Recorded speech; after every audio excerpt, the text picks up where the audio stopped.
গতিকে মই তেখেতলৈ ধন্যবাদ জনাইছো আমাৰ আমন্ত্ৰণ ৰক্ষা কৰি তেখেতে আমাৰ লগত সংযুক্ত হ'বলৈ যি আমাক সংযুক্ত হৈ আমাক যি কৃতাৰ্থ কৰিলে মই তেখেতক পুনৰবাৰ ধন্যবাদ জনাইছো আৰু মই বৰ বেছি সময় নলওঁ তেখেতৰ যি বক্তব্য আমি সেই বক্তব্য শুনিবলৈ খুব আগ্ৰহেৰে ৰৈ আছো কাৰণ যিটো বিষয় হেতু 1795 চনৰ পৰা 2010 চনলৈকে অসমীয়া অভিধানৰ ইতিহাস এটা ইমান দীঘলীয়া এটা সময়ৰ অসমীয়া এটা আমাৰ ভাষাৰ আমাৰ যিটো মাতৃভাষাৰ অভিধানৰ সম্পৰ্কত তেখেতে বক্তব্য আগবঢ়াব গতিকে আমি তেখেতৰ বক্তব্য শুনিবলৈ খুব আগ্ৰহেৰে ৰৈ আছো মই পুনৰবাৰ সকলোলৈ মোৰ কৃতজ্ঞতা জনাই সকলোলৈ মোৰ প্ৰতিষ্ঠা দিৱসৰ শুভেচ্ছা জনাই মোৰ আদৰণি ভাষণ মই ইমানতেই সমাপ্ত কৰিলো বুলি মই ঘোষণা কৰিলো ধন্যবাদ ধন্যবাদ অধ্যক্ষ ডাঙৰীয়া ইয়াৰ পিছতে আমি আমাৰ পৰৱৰ্তী অনুষ্ঠান আজিৰ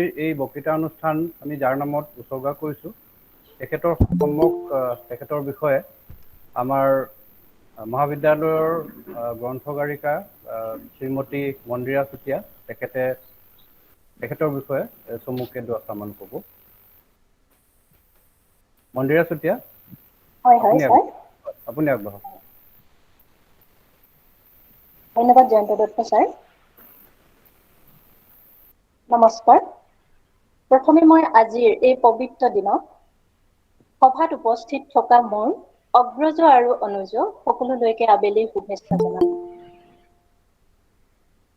আমাৰ অতি শ্ৰদ্ধাৰ দুলীয়াজান মহাবিদ্যালয়ৰ প্ৰতিষ্ঠাপক অধ্যক্ষ শ্ৰীযুত পূৰ্ণকান্ত হাজৰিকা দেৱ ছাৰ দুলীয়াজান মহাবিদ্যালয়ৰ মাননীয় অধ্যক্ষ ডক্টৰ লোকবিকাশ গগৈদেৱ দুলীয়াজান মহাবিদ্যালয়ৰ পৰিচালনা সমিতিৰ সন্মানীয় সভাপতি শ্ৰীযুত পুলিন চন্দ্ৰ দিহিঙীয়াদেৱ আজিৰ সভালৈ বিশেষভাৱে আমন্ত্ৰিত সমল ব্যক্তি শ্ৰদ্ধাৰ ডক্টৰ দেৱব্ৰত শৰ্মাদেৱ ছাৰ এই সভাত সমবেত হোৱা বিভিন্ন প্ৰান্তৰৰ শ্ৰদ্ধাৰ সুধীবৃন্দ দুলীয়াজান মহাবিদ্যালয়ৰ প্ৰাক্তন অধ্যক্ষ তথা অধ্যাপক অধ্যাপিকা সমন্বিতে কৰ্মচাৰীবৃন্দ দুলীয়াজান মহাবিদ্যালয়ৰ উপাধ্যক্ষ মহোদয়ৰ সমন্বিতে সন্মানীয় অধ্যাপক অধ্যাপিকা আৰু কৰ্মচাৰীবৃন্দ আৰু শেষত মৰমৰ ছাত্ৰ ছাত্ৰীসকল এই মহাবিদ্যালয়ৰ প্ৰতিষ্ঠাৰ লগত জড়িত সন্মানীয় প্ৰত্যেকজন ব্যক্তিলৈ মোৰ সশ্ৰদ্ধ প্ৰণাম জনাই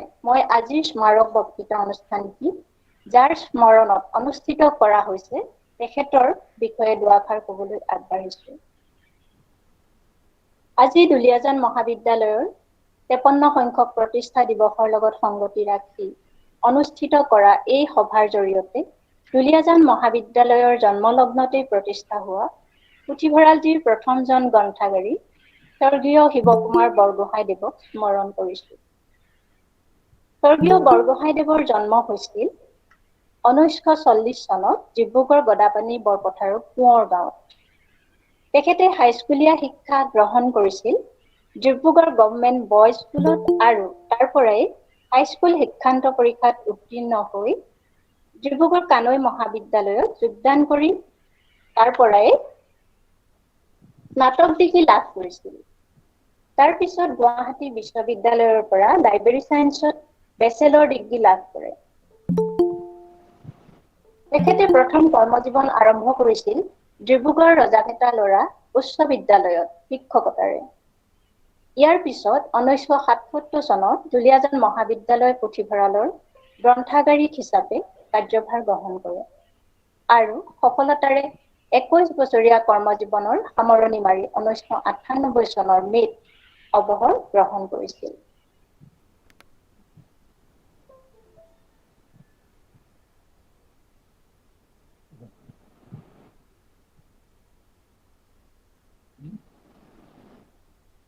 তেখেতৰ পৰিয়াল বুলি ক'বলৈ গ'লে তিনিগৰাকী কন্যা আৰু সহধৰ্মিনী পদুমী বৰগোহাঁই বৰ্তমান দুলীয়াজানৰে বাসিন্দা মই আজি ক'বলৈ পাই অতিকৈ সুখী অনুভৱ কৰিছো তেখেতৰ সৰু জীয়ৰী শ্ৰীমতী শান্তনা বৰগোহাঁয়ে 2004 চনৰ পৰাই আমাৰ মহাবিদ্যালয়ৰ গ্ৰন্থাগাৰত কৰ্মৰত হৈ আছে ভালকে শুনি পাইছে নে পুৰা টাউনৰ বেছি হেৰি হৈছে মহাবিদ্যালয়ৰ দায়িত্বভাৰ লৈ তেখেতে অশেষ যত্নেৰে এটা কোঠালিতে এটি পূৰ্ণ পৰ্যায়ৰ গ্ৰন্থাগাৰলৈ ৰূপান্তৰ কৰি পঢ়ুৱৈসকলক পঢ়া শুনাৰ সুবিধা দিবলৈ যত্ন কৰিছিল। তেখেত আৰু তেখেতৰ সহকৰ্মী শ্ৰীযুতা মালাৰাণী বুঢ়াগোহাঁই, স্বৰ্গীয় কুমুদ শইকীয়াৰ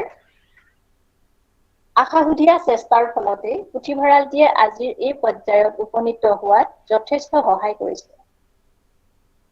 তেখেতসকলে সাৰ পানী যোগাই মহাবিদ্যালয়ৰ হাৰ্ট বুলি কোৱা পুথিভঁৰালটিক স্পন্দিত কৰি তুলিছিল। আমি জনামতে তেখেতে মহাবিদ্যালয়ৰ আলোচনী আদিত লিখা মেলাৰ জৰিয়তে অলপ অচৰক সাহিত্য চৰ্চাও কৰিছিল। ব্যক্তি হিচাপে তেখেত যথেষ্ট অমায়িক, ভদ্ৰ আৰু কৰ্তব্যপৰায়ণ আছিল।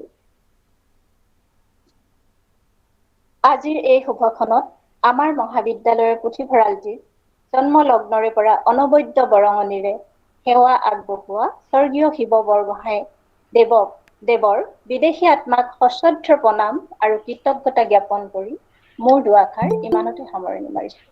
ধন্যবাদ। ধন্যবাদ চুতীয়া ডাঙৰীয়ানী। এতিয়া আমি ইয়াৰ পিছৰ পৰ্যায়ৰ অনুষ্ঠানলৈ আগবাঢ়িছোঁ।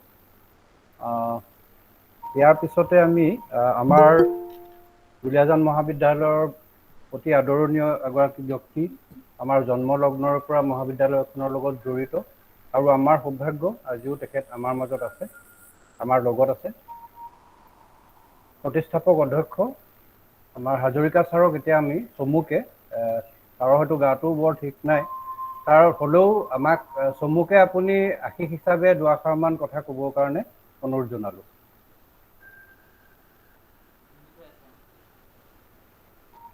Hello' sir. ছাৰ ভইচটো মিউট হৈ আছে। আনমিউট কৰি দিয়াচোন। মনোজ তুমি কৰি দিব পাৰিবা? আনমিউট কৰি দিয়া। মই নোৱাৰিম ছাৰ ইয়াৰ পৰা। ইয়াৰ পৰা নোৱাৰিবা ন? মিউটহে কৰিব পাৰিবা। ছাৰক আচলতে মিউট হৈ আছে। লোকৰ তুমি ফোন এটা কৰি দিয়াচোন। বাইদেউ মিউট হৈ আছে, ঠিক কৰি দিয়কচোন ছাৰক।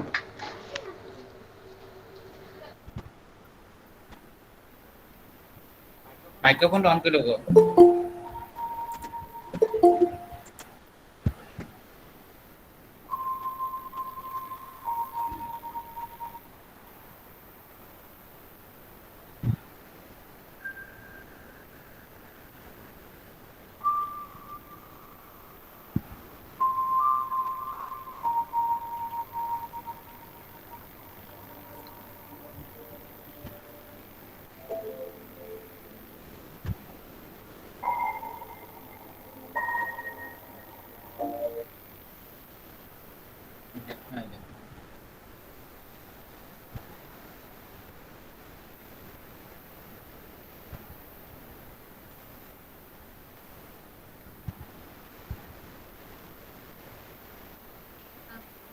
ছাৰৰ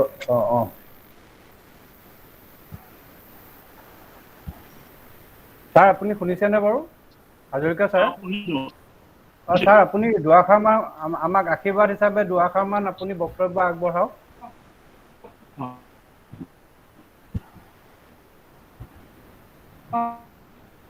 দুলীয়াজান মহাবিদ্যালয়ৰ আজি 53 বাৰ্ষিক প্ৰতিষ্ঠা দিৱসত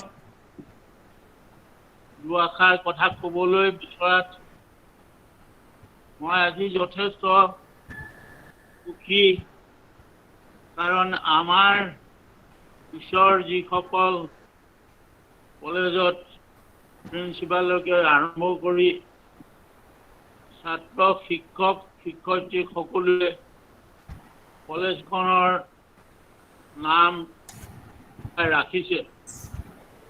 আমি আজিও আশাবাদী যে এই কলেজখন এদিন ইউনিভাৰ্চিটিৰ সমসাময়িক ৰূপলৈ ৰূপান্তৰিত হ'ব। আজি আমাৰ প্ৰতিষ্ঠা দিৱসত বক্তৃতা দিবলৈ যোৰহাট কলেজৰ অধ্যক্ষ মাতি আনি তেখেতক আজি যি ভাষণ দিবৰ কাৰণে অনুৰোধ কৰিছে সেই ভাষণ সঁচাকৈ আমি শুনিম আৰু আজি এই এৰিয়াত উদ্যোগত যিসকল প্ৰিন্সিপ অধ্যাপক অধ্যাপিকা ছাত্ৰ ছাত্ৰী কৰ্মচাৰী অতিথিবৃন্দ পৰিচালনা সমিতিৰ দিহিঙীয়া গতিকে এই সকলোকে মই মোৰ ধন্যবাদ জ্ঞাপন কৰিছোঁ যে এইবোৰ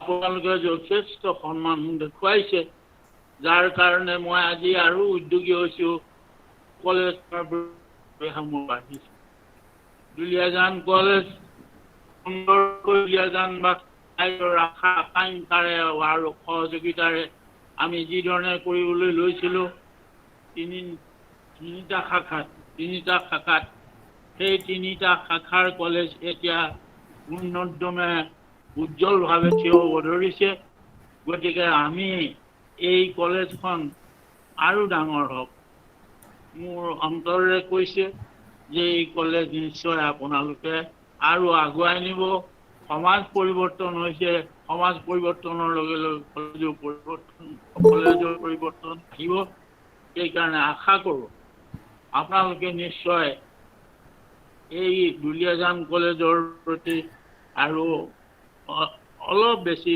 কষ্ট কৰি নতুন শিক্ষা নীতিৰ লগত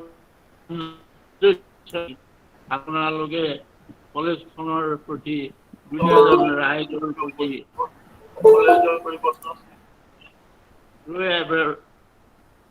ৰৈ থকা যিটো হেঁপাহ সেই হেঁপাহটো পূৰণ কৰিব মই বিশেষ ক'বলৈ নাযাওঁ দুলীয়াজান কলেজ এখন বৃহৎ কলেজ হওক গোটেই ভাৰতবৰ্ষৰ ভিতৰতে এখন শিক্ষানুষ্ঠান হওক আপোনালোকৰ পৰিশ্ৰম সকলো পিনৰ পৰা সফল হওক এই কামনা কৰি দুলীয়াজানৰ আজি 53 বছৰ বছৰীয়া এই প্ৰতিষ্ঠা দিৱসত এই কিষাৰ কথা ক'বলৈ মোক সুবিধা দিয়াৰ কাৰণে মই আপোনালোকক ধন্যবাদ জ্ঞাপন কৰিলোঁ সকলোলৈকে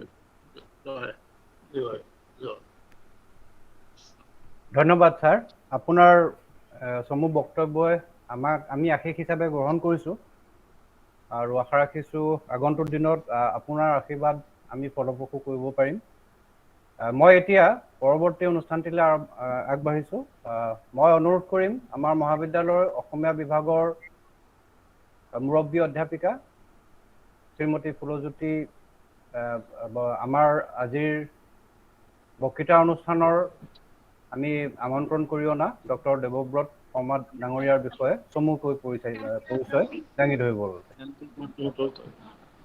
নমস্কাৰ আজি দুলীয়াজান মহাবিদ্যালয়ৰ 53 সংখ্যক প্ৰতিষ্ঠা দিৱসৰ শুভক্ষণত বক্তৃতা অনুষ্ঠানত অংশগ্ৰহণ কৰা আমাৰ মহাবিদ্যালয়ৰ অধ্যক্ষ মহোদয় আমি এই বিশেষ বক্তৃতা অনুষ্ঠানত আমন্ত্ৰণ কৰি অনা সমল ব্যক্তি ডক্টৰ যোৰহাট মহাবিদ্যালয়ৰ অধ্যক্ষ অসমীয়া জাতীয় অভিধানৰ মুখ্য সম্পাদক বিশিষ্ট লেখক ডক্টৰ দেৱব্ৰত শৰ্মা ছাৰ লগতে প্ৰতিষ্ঠাপক অধ্যক্ষ হাজৰিকা ছাৰ আমাৰ পৰিচালনা সমিতিৰ সভাপতি আমাৰ দিহিঙীয়া ছাৰ লগতে আমাৰ অগ্ৰজ আৰু অনুজ সতীৰ্থবৃন্দ বিশিষ্ট সুধীবৃন্দ আৰু লগতে ছাত্ৰ ছাত্ৰীসকল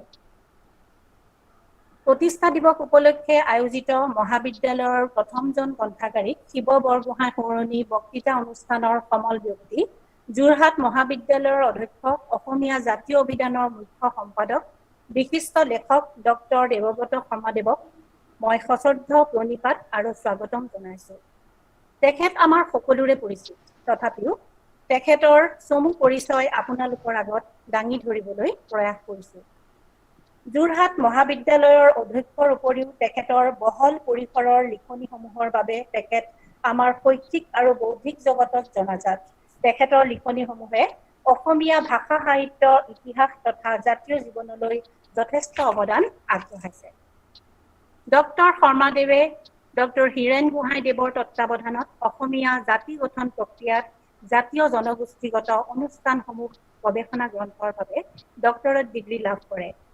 2 লাখ শব্দ সম্পন্ন অসমীয়া জাতীয় অভিধানৰ 4টা সুবৃহৎ খণ্ডৰ উপৰিও ব্যৱহাৰিক জাতীয় অভিধান আৰু বিজ্ঞান প্ৰযুক্তিৰ জাতীয় অভিধানৰ তেখেত সম্পাদক।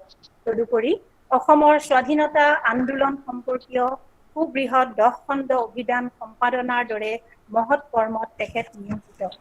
তেখেতে বহু গ্ৰন্থ আমাক দিছে। তাৰ ভিতৰত আমি কিছু সংখ্যকৰ নাম কৈছো। সেই গ্ৰন্থসমূহ হৈছে ইছলাম, জাতীয়তাবাদ আৰু সমাজবাদ, ইনচাফৰ ইস্তাহাৰ, বড়ো আন্দোলন, BTAD বাতিলৰ প্ৰাসংগিকতা, দলিত দৰদী সোণাৰাম চুতীয়া, উগ্ৰ জাতীয়তাবাদী সন্ত্ৰাসৰ বলি শ্বহীদ নৃপেন দত্ত আৰু কমলাকান্ত ফুকন কুঁৱৰী, প্ৰথম অসমীয়া আভিধানিক দামচাও টেঙাই মোহন পণ্ডিত, মৰাণ শব্দমালা, 18 শতিকাতে বিলাতলৈ যোৱা প্ৰথম অসমীয়া আভিধানিক দামচাও টেঙাই মোহন, বৰ অম্ৰ আৰু লতি অম্ৰ প্ৰসংগ, শতবৰ্ষৰ কাঠগড়াত অসম সাহিত্য সভা, অন্যতম অসমীয়া জাতীয় নেতা সুৰেন্দ্ৰনাথ বুঢ়াগোহাঁই, ব্ৰিটিছৰ হাতত 222 বছৰৰ আগতে নিহত 80জন মোৱামৰীয়া বিদ্ৰোহীক কৰি, বাংকুৰু চাওৰা, ভীমবৰ দেউৰী, যাদুৰাম বৰুৱাৰ পুনৰ আবিৰ্ভাৱ, মেহনতি মাটিৰ মানুহৰ মহানায়ক মহিষাসুৰ, ব্ৰিটিছ বিৰোধী মহান শ্বহীদ আদিবাসী মহিলা দুৰ্গী ভূমিজ, মোৱামৰীয়া মহাবিদ্ৰোহ, এক ত্ৰিমাত্ৰিক গণ অভ্যুত্থান, দলিত চৰিত, মানৱতাৰ বৌদ্ধভূমিত, গোষ্ঠী সন্ত্ৰাসৰ ৰম্যভূমিত 2014 চনৰ ফুলবাৰী আদিবাসী গণহত্যা, উত্তৰ বিপৰীতে সাঁতোৰ মেলি, ভাৰতৰ স্বাধীনতা সংগ্ৰামত অসমৰ আদিবাসী শ্বহীদ বেজা বাউৰী আৰু তেওঁৰ পত্নী পুত্ৰ বিদ্যাপতি বাউৰী আৰু লীলা বাউৰী, অসমৰ আদিবাসী স্বাধীনতা সংগ্ৰামী অৰ্জুন খাটুৱাৰ, ব্ৰিটিছ বিৰোধী শ্বহীদ আদিবাসী কন্যা মহিয়সী মুক্তিযোদ্ধা মাংগ্ৰি উৰাং, ব্ৰিটিছ আৰু লগতে তেওঁ 2খন আদিবাসীমূলক গ্ৰন্থ আদিবাসী আউটে, আদিবাসী জাগতে আৰু 1960 চনৰ ভাষা আন্দোলন আৰু তেখেতৰ ভাতৃ বিষ্ণুৰাজ শৰ্মাৰ লগতে বৰেণ্য বৰ্ণ হিন্দু মহান অসমীয়া গ্ৰন্থৰ দৰে অনেক মূল্যৱান গ্ৰন্থৰ তেখেত ৰচয়িতা। তেখেতৰ লিখনিত অসমৰ মাটিৰ গোন্ধ, স্থানীয় সমস্যা পৰিঘটনাসমূহ অতি যথাৰ্থভাৱে উপস্থাপন কৰা পৰিলক্ষিত হয়। আমাৰ জাতীয় জীৱন তথা ৰাজনৈতিক জীৱনত বহুতো এনে সাধক আছে যিসকলক ইতিহাসত স্থান দিয়া নাই। তেনে বহু কেইজন লোকৰ বিষয়ে বিস্তৃত লিখনিৰে সাহিত্যৰ ভঁৰাল তেখেতে চহকী কৰিছে। আমি দুলীয়াজান মহাবিদ্যালয় আজিৰ এই শুভক্ষণত আপোনাক বক্তৃতা অনুষ্ঠানৰ সমল ব্যক্তিৰূপে পাই অতি আনন্দিত হৈছো। আপোনাক আন্তৰিক শ্ৰদ্ধা আৰু কৃতজ্ঞতা জ্ঞাপন কৰিছো। ধন্যবাদ। ধন্যবাদ। আমি আজিৰ এই বক্তৃতা অনুষ্ঠানৰ মূল অনুষ্ঠানটিলৈ আগবাঢ়িছোঁ। মই এতিয়া আমাৰ আমন্ত্ৰিত সন্মানীয় ডক্টৰ দেৱব্ৰত শৰ্মা ডাঙৰীয়াক তেখেতৰ বক্তৃতা অনুষ্ঠান আগবঢ়াবৰ কাৰণে অনুৰোধ কৰিলোঁ। আৰু এইখিনিতে মই সমূহ যোগদানকাৰীক এটা অনুৰোধ কৰিম, তেখেতসকলে যাতে তেখেতসকলৰ মাইক্ৰফোনবিলাক মিউট কৰি ৰাখে। ধন্যবাদ। হয়, নমস্কাৰ। শুনিছেনে বাৰু মোৰ মাতটো? শুনিছোঁ, লাউড এণ্ড ক্লিয়াৰ। ঠিক আছে। মই দুলীয়াজান মহাবিদ্যালয়ৰ এই 53 সংখ্যক প্ৰতিষ্ঠা দিৱসৰ এই পবিত্ৰ মুহূৰ্তত আজি এই জালোচনা চক্ৰ, মই জালোচনা চক্ৰ শব্দটো সজ্ঞানে ব্যৱহাৰ কৰিছোঁ। অভিধানৰ লগত জড়িত ব্যক্তি হিচাপে অসমীয়া ভাষালৈ এটা উপহাৰ পাইছোঁ আমি এই কৰোণাকালীন কৰুণ সময়ত। আন্তঃজালৰ জৰিয়তে হোৱা আলোচনা চক্ৰ, ৱেবিনাৰ বুলি ইংৰাজীত কোৱাৰ বিপৰীতে আমি আন্তঃজালত হোৱা আলোচনা চক্ৰৰ কাৰণে জালোচনা চক্ৰ শব্দটো ব্যৱহাৰ কৰিছোঁ।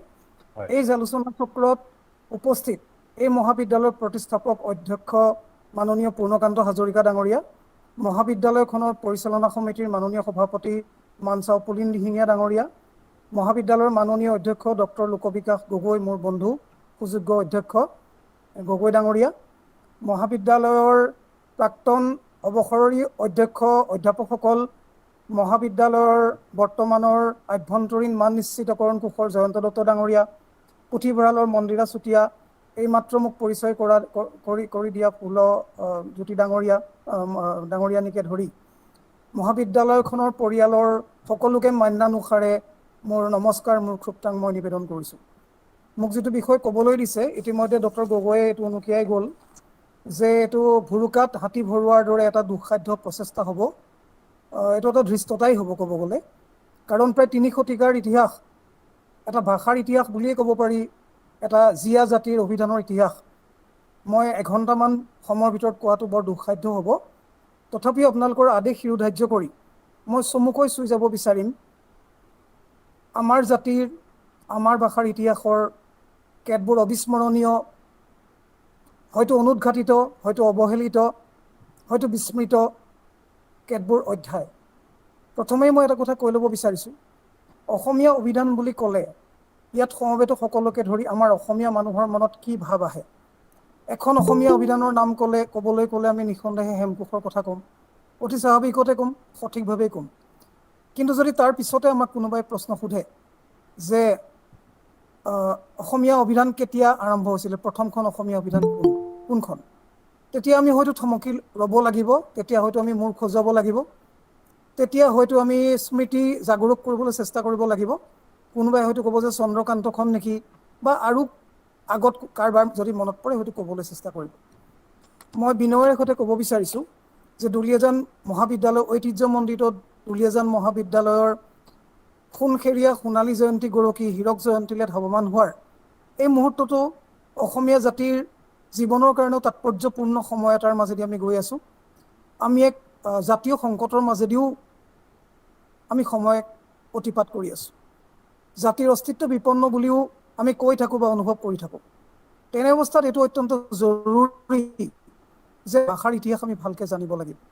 আমি যদি আমাৰ ইতিহাসক চমুৱাই পেলাবহে বিচাৰোঁ, আমি যদি 1000 বছৰীয়া এটা ভাষাৰ ইতিহাসত 1900 চনৰ হেমকোষৰ পৰাহে আমাৰ অভিধান আৰম্ভ হোৱা বুলি কওঁ, তেতিয়াহ'লে আমি এটা দুখীয়া জাতিত পৰিণত হৈ যাম।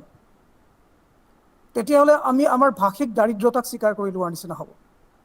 তেতিয়াহ'লে আমি আমাৰ সমৃদ্ধিক অস্বীকাৰ কৰা হ'ব। তেতিয়াহ'লে আমি আমাৰ প্ৰাপ্য গৌৰৱৰ পৰা নিজে নিজক বঞ্চিত কৰাৰ নিচিনা হ'ব। মই মোক খুবেই ভাল পাওঁ। এই পৃথিৱীত মই ভাল পোৱা ব্যক্তিৰ তালিকা এখন কৰিব গ'লে মোৰ নামটোকে মই 1 নম্বৰ দিম অতি স্বাভাৱিকতে।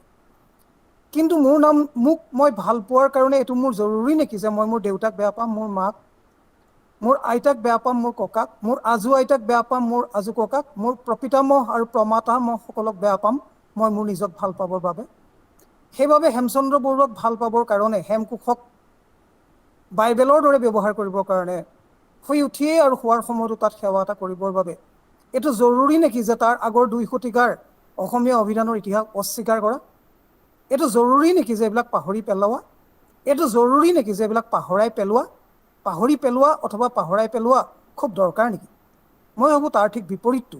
অসমীয়া ভাষাক, অসমীয়া জাতিক, অসমীয়া অভিধানক, আমাৰ ভাষিক আৰু সাহিত্যিক সমস্ত সম্পদক ভাল পোৱাৰ পৰা উদ্ভূত তাৰণাটো হৈছে যে আমাৰ অভিধানৰো সমগ্ৰ ইতিহাসক সামগ্ৰিকভাৱে আমি সোঁৱৰিব লাগিব। মই যদি আজি কওঁ, আপোনালোকে মোক চাগে ক্ষমা কৰি দিব, সমল ব্যক্তি বুলি হ'লেও ক্ষমা কৰি দিব, আপোনালোকে ধৃষ্টতা বুলি ভাবিলেও ক্ষমা কৰি দিব, স্পৰ্ধা বুলি ভাবিলেও ক্ষমা কৰি দিব, যে হেমকোষ অসমীয়া প্ৰথমখন অভিধান নহয়, হেমকোষ অসমীয়া দ্বিতীয় অভিধানো নহয়, হেমকোষ অসমীয়া তৃতীয় অভিধান নহয়, চতুৰ্থ নহয়, পঞ্চম নহয়, ষষ্ঠ নহয়, সপ্তম নহয়, অষ্টম নহয়, নৱম নহয়, 10খন মাত্ৰ অভিধান হেমকোষ। তেতিয়াহ'লে হেমকোষৰ পৰা মই আজি মোৰ কিয় আলোচনা আৰম্ভ কৰিম? মই যদি হেমকোষৰ পৰা আৰম্ভ কৰোঁ, 1900 চনৰ পৰা আৰম্ভ কৰা হ'ব। তেতিয়াহ'লে সমগ্ৰ 19 শতিকা, অৰ্থাৎ 1801 চনৰ পৰা 1900 চনলৈকে এই সমগ্ৰ এটা শতিকাৰ অভিধানৰ বুৰঞ্জীক মই কাটি কুটি খাস্তাং কৰি পেলোৱা হ'ব। তেতিয়াহ'লে মই 1795 চন, মই ইচ্ছা কৰিয়েই আজিৰ যিটো শিৰোনামা, আপোনালোকে হয়তো ভাবিব এওঁ শিৰোনামা বুলি কিয় ক'লে? মই ইচ্ছা কৰিয়ে আপোনালোকৰ কাণত খটককৈ বাজি যোৱাকৈ মই শিৰোনামা শব্দটোৱে কৈছোঁ। পাৰ্চী ভাষাৰ পৰা আহিলে চিৰহ নামা, আকবৰ নামা, বাবৰ নামাৰ নিচিনা, মাফি নামাৰ নিচিনা, খোৱাব নামাৰ নিচিনা। সংস্কৃতৰ পৰা আহিলে শিৰোনাম। মই ভাবোঁ এইটো আকবৰ নামা, বাবৰ নামাৰ নিচিনা পাৰ্চীৰ পৰা অহাৰেই সম্ভাৱনা বেছি। মই শিৰোনামা বুলিয়েই কৈছোঁ। আজিৰ বক্তব্যৰ শিৰোনামাটো মই উল্লেখেই কৰি দিছিলোঁ 1795 চনৰ কথাটো। আমি যদি হেমচন্দ্ৰ বৰুৱাৰ পৰাই আৰম্ভ কৰোঁ, 1795 চন অৰ্থাৎ 18 শতিকাটো বাদ দিয়া হ'ব। মন কৰক 18 শতিকা, 19 শতিকা, 20 শতিকা, 21 শতিকা, 4টা শতিকা গৰকা আমাৰ অভিধানৰ ইতিহাসক আমি চেপি খুন্দি নাইকিয়া কৰি পেলোৱা হ'ব যদি 1900ৰ পৰা আৰম্ভ কৰোঁ। তেতিয়াহ'লে মই পাতনি বেছি দীঘলীয়া নকৰি পোনে পোনে মই 1795 চনলৈ যাওঁ। লিখা আছে, উল্লেখিত আছে যে 1795 চনৰ দামচাও টেঙাই মোহন পণ্ডিতৰ অভিধানখনৰ পৰা মই মোৰ কথা আৰম্ভ কৰিম। কিন্তু এই অভিধানখনৰ বিষয়ে মই অলপ কৈ লোৱাটো ভাল হ'ব যে এইজন টেঙাই মোহন পণ্ডিতৰ সম্পৰ্কে আজি পোহৰলৈ আহিছে। আমিও সামান্য অলপ বছৰত হ'লেও সেই চৰ্চাত যোগ দিছোঁ।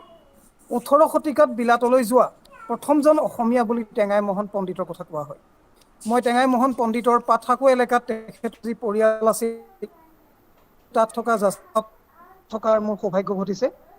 আৰু মই খোৱাং হালধিবাৰীত য'ত এইজন দামচাও টেঙাই মোহন পণ্ডিতৰ মৈদাম আৱিষ্কাৰ কৰা হ'ল, তেখেতৰে সুযোগ্য পৰিণাতি মান্নাং অঞ্জলি চেতিয়া ফুকনৰ সৌজন্যত যি মৈদাম উদ্ধাৰ বা আৱিষ্কাৰ কৰা হ'ল, তাৰ চৌহদত যি তেখেতৰ প্ৰতিমূৰ্তি প্ৰতিষ্ঠা হৈছে মোৰ সৌভাগ্য।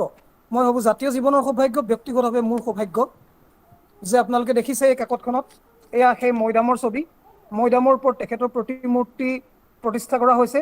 আৰু মোৰ সৌভাগ্য, জীৱনত অবিস্মৰণীয় সৌভাগ্য যে প্ৰতিমূৰ্তি উন্মোচকৰ দায়িত্ব সেইদিনা মান্নাং অঞ্জলি চেতিয়া ফুকনকে ধৰি তেখেতৰ পৰিয়ালবৰ্গ আৰু খোৱাং হালধিবাৰীৰ সমগ্ৰ ৰাইজে আমাৰ ওপৰতে অৰ্পণ কৰিছিলে। এইবাবে যে 1960 চনত প্ৰথম এইখন লতি অম্ৰ নামৰ অভিধান, তাই অসমীয়া অভিধান আপোনালোকে দেখা পাইছে। 1960 চনত ডিপাৰ্টমেণ্ট অফ হিষ্ট্ৰিকেল এণ্ড এণ্টিকুৱাৰিজ ষ্টাডিজৰ পৰা যদিও প্ৰকাশ পাইছিলে, কিন্তু এইখনৰ সম্পৰ্কে বিতং আলোচনালৈ হোৱা নাছিলে।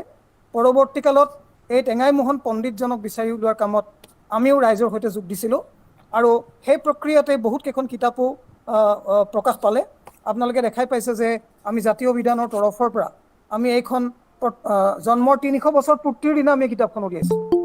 1715 চনত জন্ম হৈছিলে কিন্তু দামচাও টেঙাই মোহনৰ। 1715 চনত জন্ম হোৱা মানুহজনৰ 300 বছৰত শতবাৰ্ষিকী, ত্ৰিশতবাৰ্ষিকী পালন কৰিবলৈ অসমৰ কোনো জাতীয় সংগঠনৰ মনত পৰা নাছিলে, অসম সাহিত্য সভাৰো মনত পৰা নাছিলে, তেওঁলোকৰ মনত নপৰেই। আমি সৰু অনুষ্ঠান জাতীয় অভিধান, মই এতিয়া জাতীয় ভৱনতে বহি আছোঁ, জাতীয় অভিধানৰ কাৰ্যালয়তে বহি আছোঁ, 3মহলীয়া ঘৰ এটা আমি ৰাইজৰ সহযোগত কৰিলোঁ। তাৰ পৰা আমি তেখেতৰ 30 শতবৰ্ষত উলিওৱা কিতাপখন আপোনালোকে দেখিছেই। কিন্তু এখন কিতাপেই ওলোৱা নাই কেৱল, এয়া নিমিষা গগৈ, তেখেতৰ আজু নাতিনী অঞ্জলি চেতিয়া ফুকনৰ কন্যা নিমিষা গগৈ, তেওঁ কৰা আৰু এখন কিতাপ মই দেখুৱাইছোঁ। নিমিষাই কৰা আৰু এখন কিতাপ হুমুং দামচাও টেঙাই মোহনৰ স্মৃতিত আমি দেখা পাইছোঁ। এয়া জাচিংফা নামৰ মানচাও অতুল মোহনৰ সম্পাদনাত হোৱা আন এখন কিতাপ আপোনালোকে দেখা পাইছে। লক্ষীনন্দন বৰুৱাৰ সম্পাদনাত ওলোৱা আন এখন কিতাপ আপোনালোকে দেখা পাইছে। আৰু কেৱল সিমানেই নহয়, আপোনালোকে স্বয়ং এই শব্দকোষখনকে দেখা পাইছে। এয়া সোণাৰী মহাবিদ্যালয়ৰ অধ্যাপক আছিলে দামচাও বিনন্দ মোহন ডাঙৰীয়াৰ সম্পাদনাত ইংৰাজী, টাই আৰু অসমীয়া 3টা ভাষাৰে এই পুথিখন পোনপ্ৰথমবাৰৰ কাৰণে, ইয়াৰ আগতে ইংৰাজীত আছিলে যদিও তাত টাই লিপিটো নাছিলে যেতিয়া চৰকাৰে উলিয়াইছিলে, কিন্তু অসমীয়া জাতীয় অভিধানৰ প্ৰথম খণ্ড উন্মোচন যোৰহাটত যেতিয়া হয় 2010 চনৰ 1 জানুৱাৰীৰ দিনা, একেটা মঞ্চতে বানক পপ্লিক মুংটাই বা টাই সাহিত্য সভাৰ তৰফৰ পৰাও একেলগতে আয়োজিত অনুষ্ঠানত ডক্টৰ ভীমকান্ত বৰুৱাদেৱে এখন উন্মোচন কৰিছিলে। পূৰ্বৰখনতকৈ বেছি বিতং তথ্যৰ সৈতে এখন আমাৰ কাৰণে সমল পুথি হিচাপে অসমীয়া জাতিৰ কাৰণে এটা মহৎ সম্পদ হিচাপে আমি পাইছোঁ। এইখন 1795 চনত কৰা হৈছিল, মই কৈছোঁৱে। তেখেত 80 বছৰতকৈ বেছি জীয়াই আছিলে আৰু তেখেতে 50খন টাই পুথি কৰিছিলে। তাৰ মই নামবোৰ গাবলৈ নাযাওঁ, কিন্তু তেখেত গৌৰীনাথ সিংহ স্বৰ্গদেৱৰ দিনত ব্ৰিটিছসকল অসমলৈ তেতিয়াও আহি আছিলে, 1795 চনৰ আগৰ পৰাই আহি আছিলে, লোনৰ ব্যৱসায় কৰিছিলে। দিখৌৱেদি উটি যোৱা এবাকচ সাঁচিপতীয়া পুথিৰ পাঠোদ্ধাৰৰ কাৰণে তেখেতক বোলে লৈ যোৱা হৈছিলে বিলাতলৈ, পূৰ্ণানন্দ বুঢ়াগোহাঁই ডাঙৰীয়াই বোলে পঠিয়াইছিলে। আৰু তাত গৈ তেখেত থকাৰ পিছত বা আগত আমি নাজানো, তেখেতে প্ৰায় 2500 অসমীয়া শব্দও আছে। টাই শব্দ মই দেখাই দিছোঁ আপোনালোকক, এয়া টাই লিপিৰে সৈতে আছে। টাই লিপিৰ লগত অসমীয়া আৰু ইংৰাজী অৰ্থ আছে। ইয়াত যিবোৰ শব্দ আছে তাত বহুতবোৰ অসমীয়া শব্দ অনুবাদ হিচাপে ইয়াত ব্যৱহাৰ হৈছে।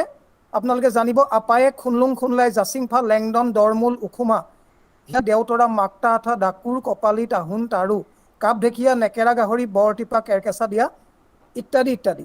আপোনালোকক জনাবলৈ পাই মই সুখী হৈছোঁ যে ইয়াত থকা সেই শত শত অসমীয়া শব্দ আজিৰ প্ৰায় 300 বছৰ 250 বছৰ আগৰ শব্দ প্ৰত্যেকটোকে আমি সন্মান সহকাৰে অসমীয়া জাতীয় অভিধানৰ অন্তৰ্ভুক্ত কৰিছোঁ।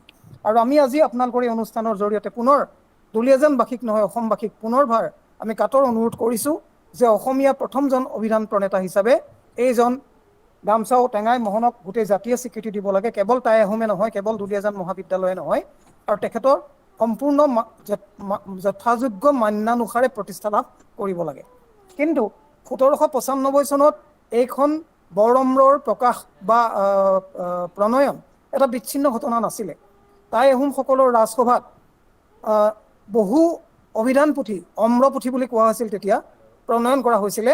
আৰু তাৰ প্ৰমাণ হিচাপে মই ইতিমধ্যে দেখুৱাই যোৱা এইখন গ্ৰন্থতে একেলগতে লতি অম্ৰ বুলি আন এখন টাই অসমীয়া অভিধানো ইয়াত অন্তৰ্ভুক্ত আছিলে। কিন্তু ইয়াতো টাই লিপি নাছিলে, মূল টাই লিপি নাছিলে, ইংৰাজী অসমীয়া সম্পূৰ্ণ অৰ্থ বিতংকে দিয়া হোৱা নাছিলে। আপোনালোকে জানি অতি সুখী হ'ব, মই জনাবলৈ পাই অতি সুখী হৈছোঁ। এইখন চাওক লতি অম্ৰ, এখন মানচাও মেদিনী মাধৱ মোহন, এজন বিশিষ্ট টাই পণ্ডিত পাটসাকু এলেকাৰ, তেখেতে ৰমাকান্ত মলাইঘৰীয়া বৰুৱাই একেই 1795 চনত কৰা, অৰ্থাৎ টেঙাই মোহনৰ সমসাময়িকভাৱে কৰা এইখন লতি অম্ৰও ইতিমধ্যে আপোনালোকে দেখা পাব ইয়াত টাই আছে। টাই, ইংৰাজী আৰু অসমীয়া তিনিটা ভাষাত ইতিমধ্যে তেখেতে কৰি উলিয়াইছে। আমাৰ জাহ্নু বৰুৱা ডাঙৰীয়াৰ পৰিয়ালৰ বুলি জনা গৈছে ৰমাকান্ত মলাইঘৰীয়া বৰুৱাক। যদি এই কৰোণা কাল নাহিলেহেঁতেন তেতিয়া জাতীয় ভৱনত এখন উন্মোচিত হৈ গ'লহেঁতেন। আমি এতিয়া উন্মোচন কৰিবলৈ সাজু হৈ আছোঁ। আৰু ইয়াত থকা শত শত অসমীয়া শব্দ, তাৰ মাত্ৰ কেইটামান মই কওঁ, কোনো শব্দ আপোনালোকৰ জনাও থাকিব পাৰে। টিকুৰ, ঘাৰ চেলেকা, চকুৰ কটি, নাকৰ মেচা, টুটলি, জল খাপৰি, থপলপ, ঘৰ সজা সম্পৰ্কীয়, মতা কামি, চান্ধনী কামি, জেলিপ বন্দা, ভূতকুৰি, কোবাই তৰা, মাছৰ নাম, বৰগলা, চিকা বৰালি, ৰঙা ফুটুৱা, জয়তা টেঙা, লহকৰি মৰা, এইবোৰ শাকৰ নাম, দল এগেৰুৱা, পানী কলা, লৰ বৰুৱা। আপোনালোকক জনাব লাগিব মই যে এইবিলাক এটাও শব্দ হেমকোষত নাই। হেমকোষৰ পৰা আমি যাত্ৰা আৰম্ভ কৰিব নোৱাৰোঁ। তাৰ কাৰণ এই দুখন অসমীয়া টাই অভিধানত থকা প্ৰায় এটাও শব্দ হেমকোষত নাই। হেমকোষো শিৱসাগৰৰ পৰা কৰা হৈছিলে, এই দুখনো অবিভক্ত শিৱসাগৰৰ পৰা কৰা হৈছিলে, কিন্তু এইবোৰো অসমীয়া শব্দ নথকা বাবে হেমকোষে পূৰ্ণতাপ্ৰাপ্ত হৈছে বুলি আমি দাবী কৰিব নোৱাৰা হৈছোঁ। এই দুইজন প্ৰণেতাৰ প্ৰতি মোৰ শ্ৰদ্ধা নিবেদন কৰি মই ক'ব বিচাৰিছিলোঁ, ক'লোৱে ইতিমধ্যে বাক্যটো, যে টাই আহোমসকলৰ ৰাজসভাত নিশ্চিতভাৱে অভিধান চৰ্চাৰ এটা ধাৰা আছিলে। এইটো নিশ্চিতভাৱে 1900 চনত ব্ৰিটিছৰ সময়ত আৰম্ভ হোৱা নাই, বা হেমচন্দ্ৰ বৰুৱা ডাঙৰীয়াই আৰম্ভ কৰাও নহয়, তাৰ বহু আগৰ হয়। আৰু তাৰে মই প্ৰমাণ আপোনালোকৰ আগত দাঙি ধৰিম। আৰু মই তাৰ প্ৰমাণৰ লগত আৰু বৰ দুখেৰে সৈতে ক'ম যে বুৰঞ্জীক বিকৃতি ঘটোৱা হয়, ইতিহাসক বিকৃত কৰা হয়, ইতিহাসক ধামাচাপা দিয়া হয়, ইতিহাসক সমাধিস্থ কৰা হয়, মৈদামস্থ কৰা হয়, ইতিহাসক পংগু কৰি পেলোৱা হয়, অৰ্ধসত্যৰ জয় জয়কাৰ কোৱা হয়। তাৰেই প্ৰমাণস্বৰূপে মই কওঁ যে ডক্টৰ মইদুল ইছলাম বৰা, প্ৰথমজন অসমীয়া ডক্টৰেট বুলিও তেখেতক জনা যায়। তেখেত যেতিয়া বিলাতলৈ গৈছিলে, তেখেতে ব্ৰিটিছ লাইব্ৰেৰীত এখন অসমীয়া অভিধান পোৱা বুলি 1932 চনৰ আবাহনতে তেখেত আহি লিখিছিলে। আৰু তেখেতে কৈছে যে মই এখন অসমীয়া কামৰূপী অভিধান পাই আহিছোঁ, এখন অসম সাহিত্য সভাই সংগ্ৰহ কৰি প্ৰকাশ কৰিব লাগে। কেতিয়া? 1932 চনত। 1932 চনৰ পৰা আজিলৈকে কিমান বছৰ হ'ল? 9টা দশক পাৰ হৈ গ'ল, অৰ্থাৎ 90 বছৰমান পাৰ হ'ল। এই 90 বছৰ আগতেই তেখেতে লিখিছিলে যে অসম সাহিত্য সভাই এখন আনিব লাগে আৰু প্ৰকাশ কৰিব লাগে। অসম সাহিত্য সভাৰ 8জন সভাপতি এই বিষয়ে অৱগত আছিলে। 8জন সভাপতি এই বিষয়ে ব্যক্তিগতভাৱে জানিছিলে, আৰু এজন প্ৰধান সম্পাদকেও জানিছিলে, সাহিত্য সভাৰ লগত জড়িত বহু ব্যক্তিয়ে জানিছিলে। কিন্তু তেখেতক প্ৰায় 90 বছৰ জুৰি 1932 পৰা আজি 2022 চবৰ হ'ল, তেখেতসকলে কোনো প্ৰচেষ্টাই নকৰিলে অভিধানখন উদ্ধাৰ কৰাৰ। ভাষাচাৰ্য ডক্টৰ গোলোক চন্দ্ৰ গোস্বামী, অসমীয়া জাতীয় অভিধানৰো তেখেত উপদেষ্টা আছিলে। তেখেতে সংগ্ৰহ কৰিছিলে ব্ৰিটিছ লাইব্ৰেৰীৰ পৰাই, আৰু তেখেতে বৰ আশাৰে কেইবাটাও অনুষ্ঠানক কৈছিলে এখন প্ৰকাশ কৰিবলৈ, কোনেও এখন গুৰুত্ব নিদিলে। আৰু সৌভাগ্য মোৰ সৌভাগ্য, জাতীয় অভিধানৰ সৌভাগ্য যে ব্ৰিটিছ লাইব্ৰেৰীৰ পৰা উদ্ধাৰ কৰা, ব্ৰিটিছ লাইব্ৰেৰী আখৰেৰে সৈতে, ব্ৰিটিছ লাইব্ৰেৰীত ডক্টৰ ফ্ৰান্সিছ বুকানন হেমিল্টনে 1810 চনত এখন জমা দিছিলে। ডক্টৰ ফ্ৰান্সিছ বুকানন হেমিল্টনৰ চহীৰে সৈতে হাতে লিখা, আপোনালোকে দেখা পাইছে হাতে লিখা, এই হাতে লিখা আজিৰ পৰা 211 বছৰ আগৰ অসমীয়া মানুহৰ হাতে লিখা আখৰেৰে সৈতে এইখন অভিধান পঢ়ি আছিলে 200 বছৰতকৈ বেছি ব্ৰিটিছ লাইব্ৰেৰীত। কিন্তু কোনো অসম সাহিত্য সভাই, কোনো জাতীয় অনুষ্ঠানে, কোনো বিশ্ববিদ্যালয়ৰ পণ্ডিতে দুৰ্ভাগ্যজনকভাৱে এখন আনিবলৈ বা আনিলেও কেইবাজনৰ হাততো পৰিছিলে আমি জানো, প্ৰকাশ কৰাৰ বিন্দু মাত্ৰ প্ৰচেষ্টা নকৰাৰ কাৰণে আমাৰ দৰে অত্যন্ত অযোগ্য ব্যক্তিৰ হাতত এয়া পৰিলে। আৰু পঢ়াৰ লগে লগে আমি বাৰম্বাৰ এখন পঢ়ি চাই, ৰুচিনাথ কামৰূপী বুলি লিখা আছে, ইয়াত লিখা আছে যে Kamrupi Asamiya lexicon received from doctor Francis বুকাননে কৈছে ৰুচিনাথ কামৰূপীৰ পৰা মই পাইছোঁ, আৰু ডক্টৰ ফ্ৰান্সিছ বুকানন হেমিল্টনৰ চহী আছে। তো মই ভাবিলোঁ যে ৰুচিনাথ কামৰূপীজন কোন ব্যক্তি। সেই সময়ৰ সকলো অসমীয়া সাহিত্যৰ ইতিবৃত্ত পঢ়ি কোনো ৰুচিনাথ কামৰূপীটো নাপালোৱেই, বুৰঞ্জীটো নাই, আৰু ক'তো কামৰূপী উপাধিৰ কোনো মানুহ আজিলৈকে আমি নাজানোৱেই। বহুত বিতংকে বিচৰাৰ পিছত মই প্ৰান্তিকত 2008 লিখিলোঁ যে কোনোবাই ৰুচিনাথ কামৰূপীক জানে নেকি। কোনেও সন্ধান দিব নোৱাৰিলে, কেইবাখনো আলোচনীত লিখিলোঁ, ৰাজহুৱাভাৱেও নোৱাৰিলে।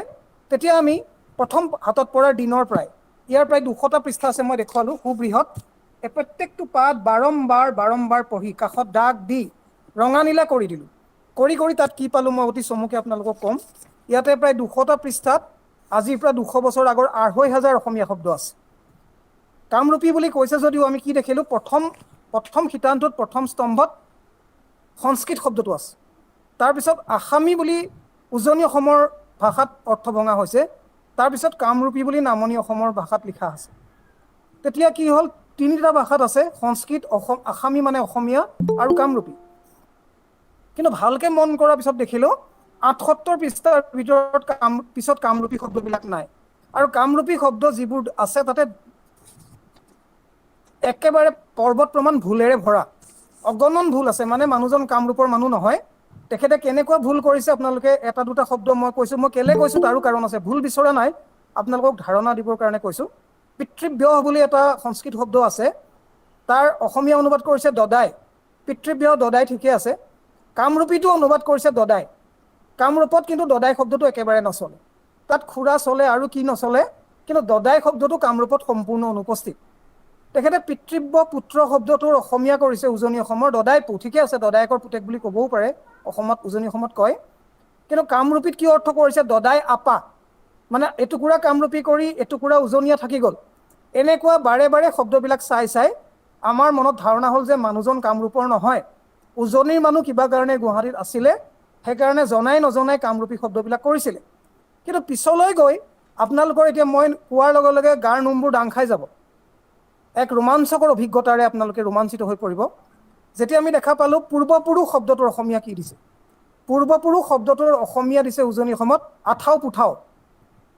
ইয়াত যিসকল টাই আহোম আছে মই জানো তেখেতসকলৰ গাৰ নোমবিলাক সিঁয়ৰি উঠিছে আনন্দত, ৰোমাঞ্চত।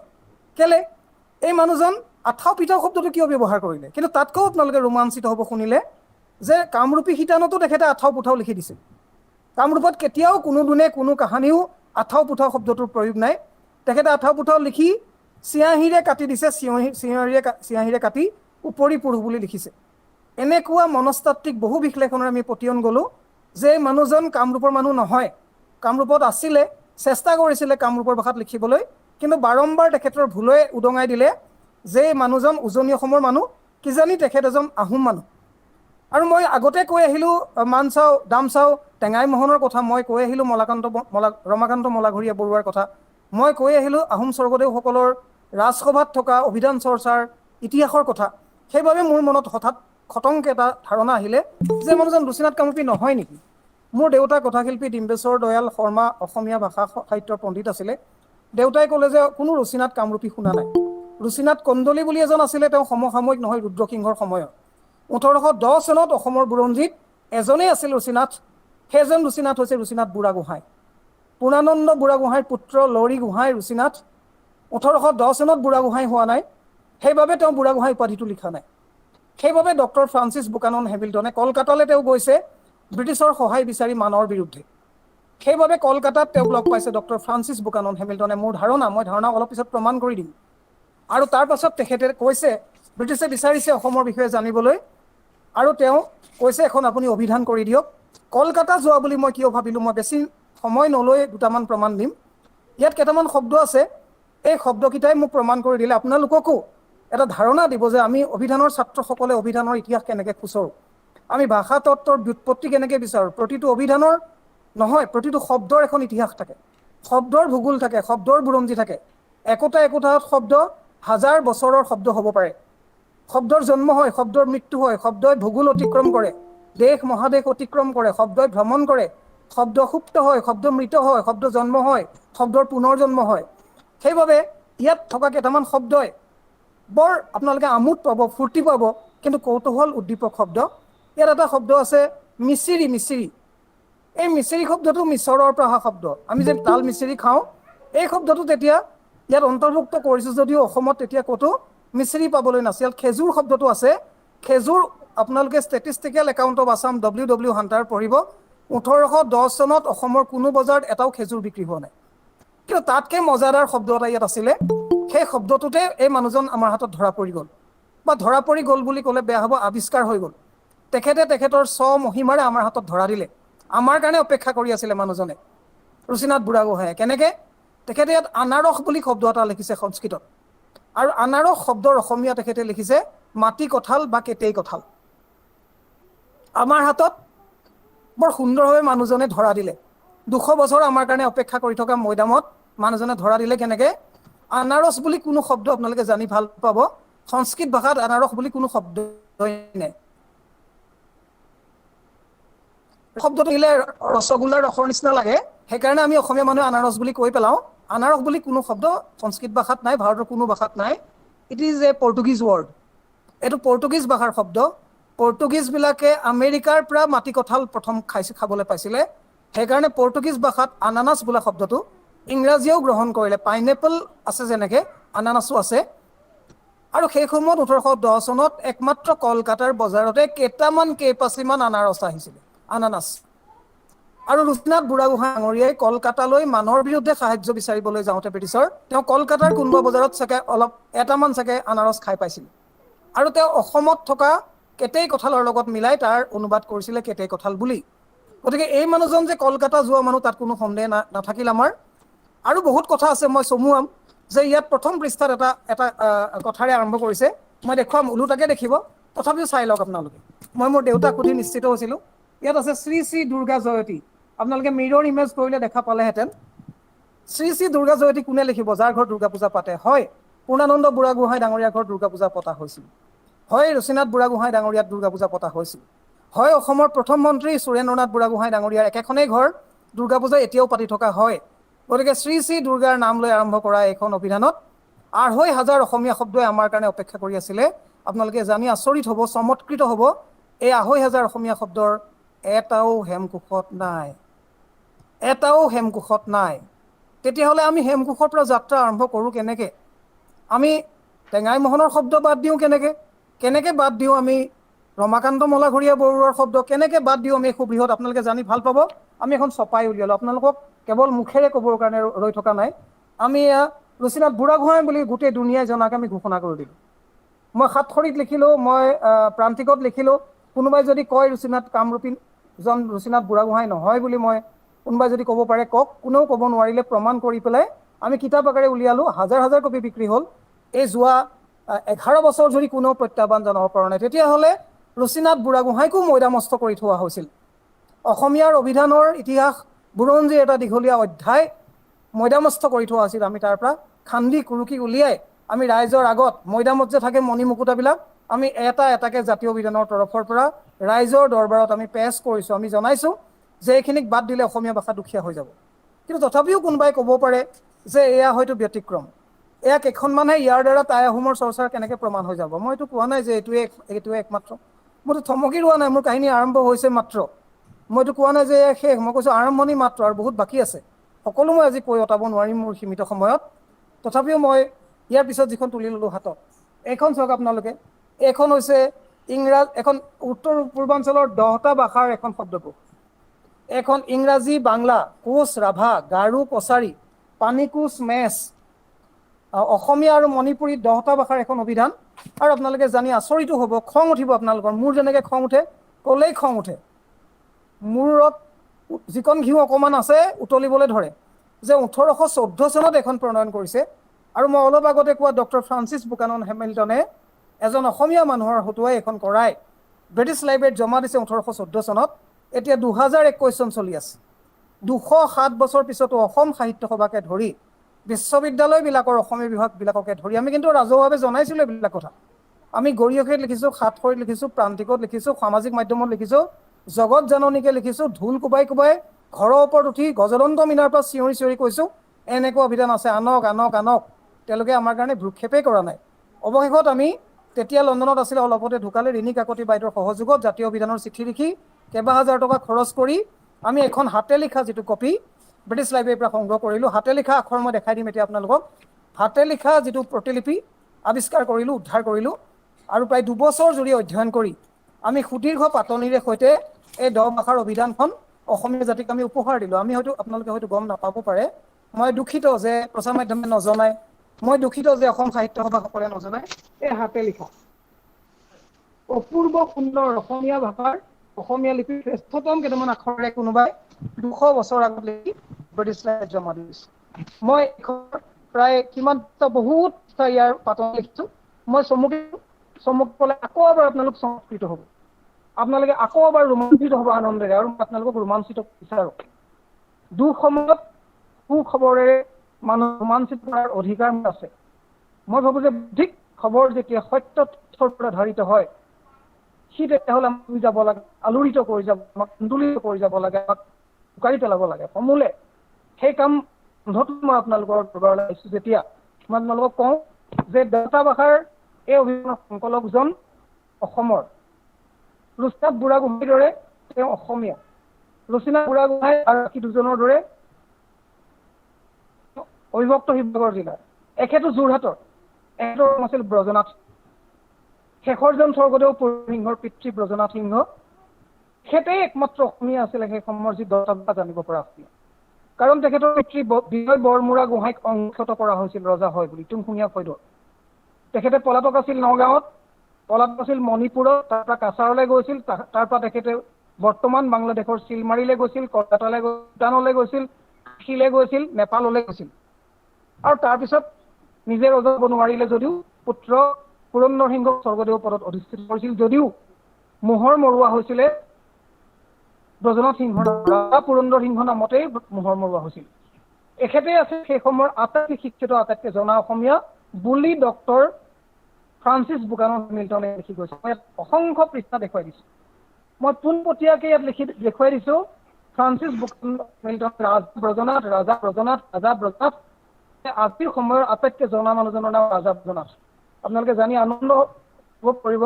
অলপতে জাতীয় অভিধানৰ ইতিহাসৰ পৰা আমি ৰাজা ব্ৰজনাথ সিংহৰ সুদীৰ্ঘ বুৰঞ্জী উলিয়াম, সুদীৰ্ঘ জীৱনী উলিয়াম। গোটেই দুনিয়াৰ আমি প্ৰতিষ্ঠা এৰিম যে অসমীয়া জাতিয়ে 10 ভাষাৰ আভিধানিক পাহৰি যোৱা আমি আকৌ পাদপ্ৰদীপৰ লোকসমূহলৈ লৈ আনিম। ইয়াত কি আছে মই একেবাৰে চমুকে কওঁ, কাৰণ 14টা ভাষা আছে। 14টা ভাষাৰ কেইবাটা যিহেতু অসমৰে, গাৰো অসমৰে, কাছাৰী, পানীকোচ, মেচ, কোচ, ৰাভা, এইবিলাক যিহেতু অসমৰে ভাষা, অসমীয়াটো আছেই, সেই ভাষাকৰো বহু শব্দ অসমীয়াৰ লগত মিলাজুলা শব্দ আছে। আমি এইখনৰ পৰা প্ৰায় 3000 শব্দ অসমীয়া ভাষালৈ আনিছোঁ। ক'বলৈ মই নোকোলাই যদিও অত্যন্ত সৰল বানান, মই সৰল বানানৰ প্ৰসংগলৈও আহিম। হাংকীয়া বানান নহয়, সৰল বানান মানে কি মই অলপ পিছত ক'ম। তেনেকুৱা এই হাজাৰ হাজাৰ শব্দৰ সৈতে এইখন ব্ৰজনাথ সিংহৰ অভিধানৰ এটাও শব্দ নাই। ইয়াৰ অসমীয়া বিশুদ্ধ অসমীয়া নিভাঁজ গাঁৱলীয়া অসমীয়া শব্দৰ এটাও হেমকোষত নাই। হেমকোষক মই পূৰ্ণতা প্ৰাপ্ত বুলি যদি কৰোঁ সংৰক্ষিত হ'ব মোৰ ভাষাৰ ভাষাৰ অভিধান, মোৰ ভাষাৰ মই আপোনালোকক মাত্ৰ খুৱাই গ'লোঁ। আৰু এই ব্ৰজনাথ সিংহৰ যিহেতু আমি ছপা কৰিয়ে উলিয়াইছোঁ, এইবোৰ একো গুপ্ত হৈ ৰাখিব দিয়া নাই। সাহিত্য সভাৰ 12জন সভাপতিয়ে এইখন আগত পাইছিলে, লুকাই ৰাখি দিছিলে, আত্মসাৎ কৰি ৰাখি দিছিলে। আমি তেওঁলোকক প্ৰত্যাহ্বান জনাই তেওঁলোকৰ নামবোৰ দি দিছোঁ, আপোনালোকে লুকাই ৰাখিছিলে, আপোনালোকে গোপনে ৰাখিছিলে, আমি তেওঁলোকক কৈ দিছোঁ। গোটেই দুনিয়াৰ আমি কৰিছোঁ, আপোনাৰ ইচ্ছা কৰি লুকাই দিলে, আৰু আমি জোৰ কৰি আকৌ পাইছোঁ। 1814 চন আহি পাইছে, তেতিয়াহ'লে 1795 14 চন আহি পাইছোঁ, মাত্ৰ 4খন বৃহৎ অভিধানেৰে আমাৰ পৰিপূৰ্ণ। মোৰতো কাহিনী শেষ হোৱা নাই, মোৰ মাত্ৰ আৰম্ভ হৈছে। খনৰ কথা মই ক'লে মোৰ সময় নোলাবৰ কাৰণে মই যদি পিছত সময় পাওঁ আৰু অকণমান চুবলৈ চেষ্টা কৰিম। কিন্তু ব্ৰজনাথ সিংহৰ বাহিৰেও 1814 চনৰ পিছত আমাৰ ভাষাত আৰু বহুখিনি অভিধানৰ প্ৰচেষ্টা চলিছিল। 1839 চনৰ কথা, 1814 চনলৈকে মই যিখিনি ক'লোঁ, কিন্তু ব্ৰিটিছৰ আগত মনত ৰাখিব ব্ৰিটিছে আমাক অভিধান ৰচিবলৈ শিকোৱা নাই।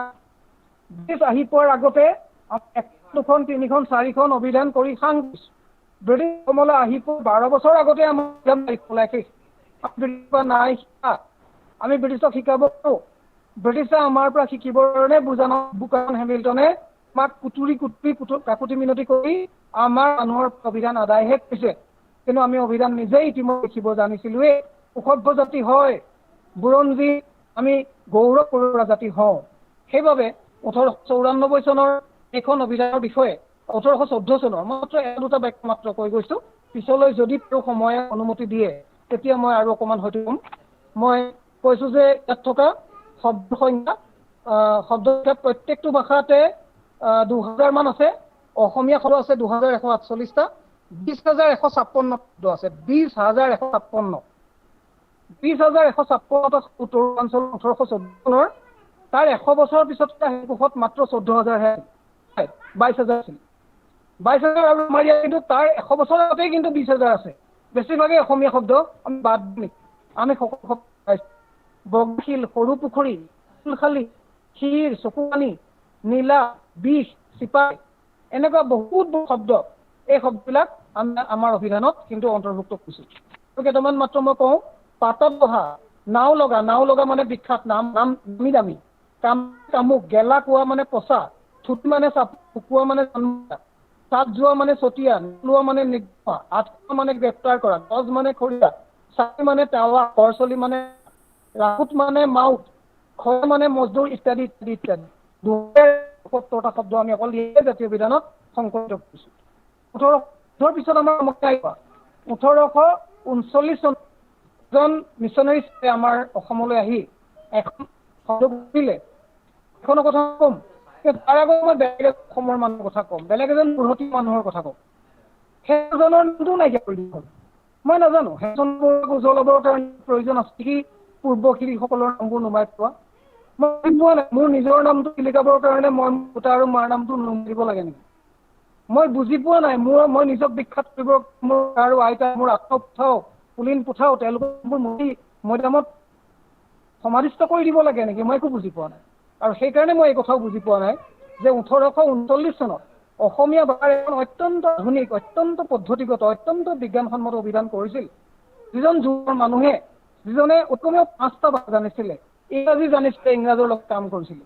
মণিৰাম দেৱানৰ বন্ধু আছিলে, মণিৰাম দেৱানৰ সমসাময়িক আছিল। মণিৰাম দেৱানৰ দৰে ইংৰাজী, মণিৰাম দেৱানৰ দৰে বাংলা, মণিৰাম দেৱানৰ দৰে পাৰ্চী, মণিৰাম দেৱানৰ দৰে সংস্কৃত, মণিৰাম দেৱানৰ অসমীয়া আৰু মণিৰাম দেৱানৰ দৰে অলপ অলপ হোম ভাষা জনা, কমেও 6টা জনা অসমীয়া এজন মানুহে 1839 চনত বাংলা অসমীয়া তৈয়াৰ কৰিছিল। আৰু তাতকৈ সাংঘাতিক কথা, চমৎকাৰ কথা যে হেমকোষী ধাৰাটো আৰম্ভ হ'ল সংস্কৃত বানানৰ ধাৰা, নৎপিৰি সৎপিৰি 450 যুগৰ ধাৰা। তাৰ বিপৰীতে সেইজন অসমীয়া মানুহে যাদুৰাম ডেকা বৰুৱা বিধানখনত তেওঁ কৈছিলে, আমাক দুটা নৰ কোনো প্ৰয়োজন নাই, দন্তন মূৰ্ধন্য। আমাৰ মুখত দন্তন ফুটে সিমানে দুটা ন নালাগে, দুটা তথ নালাগে, দন্ত দন্তীয় দন্তীয় দন্তীয় দন্তীয়। তেখেতেই প্ৰথমবাৰ কৈছিলে বৈজ্ঞানিক ধৰণে মূৰ্ধন্য দন্তীয় 3টা কিয়? আমাৰ মুখ কেৱল দন্তীয় ফুটে। বৈজ্ঞজ অন্তঃজ ঝ কিয়? আমি বৈজ্ঞজতে উচ্চাৰণ কৰিব পাৰোঁ। তেওঁ কৈছিলে অসমীয়া ভাষাত এই অদৰকাৰী সংস্কৃতৰ আকৃতি নালাগে। তেওঁৰ এই কথাকেই মিছনাৰী চাহাবসকলে গ্ৰহণ কৰিছিল।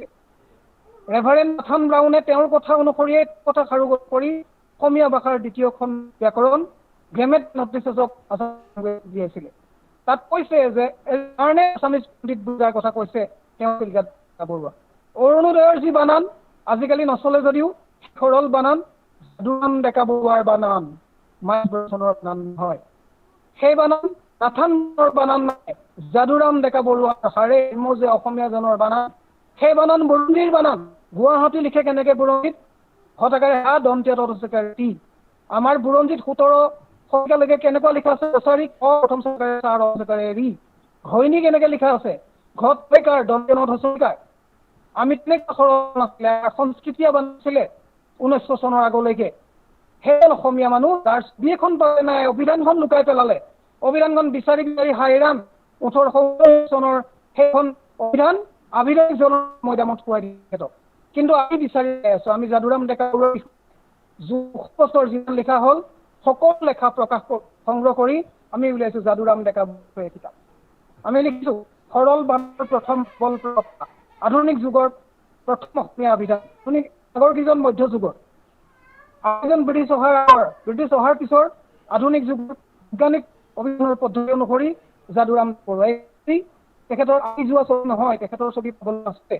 পৰিয়ালৰ পৰা পাৰ্বতী প্ৰসাদ বৰুৱাৰ পৰিয়াল, এয়া ভক্তিৰাম বৰুৱাৰ পৰিয়াল, এয়া ভগৱতী প্ৰসাদ বৰুৱাৰ পৰিয়াল।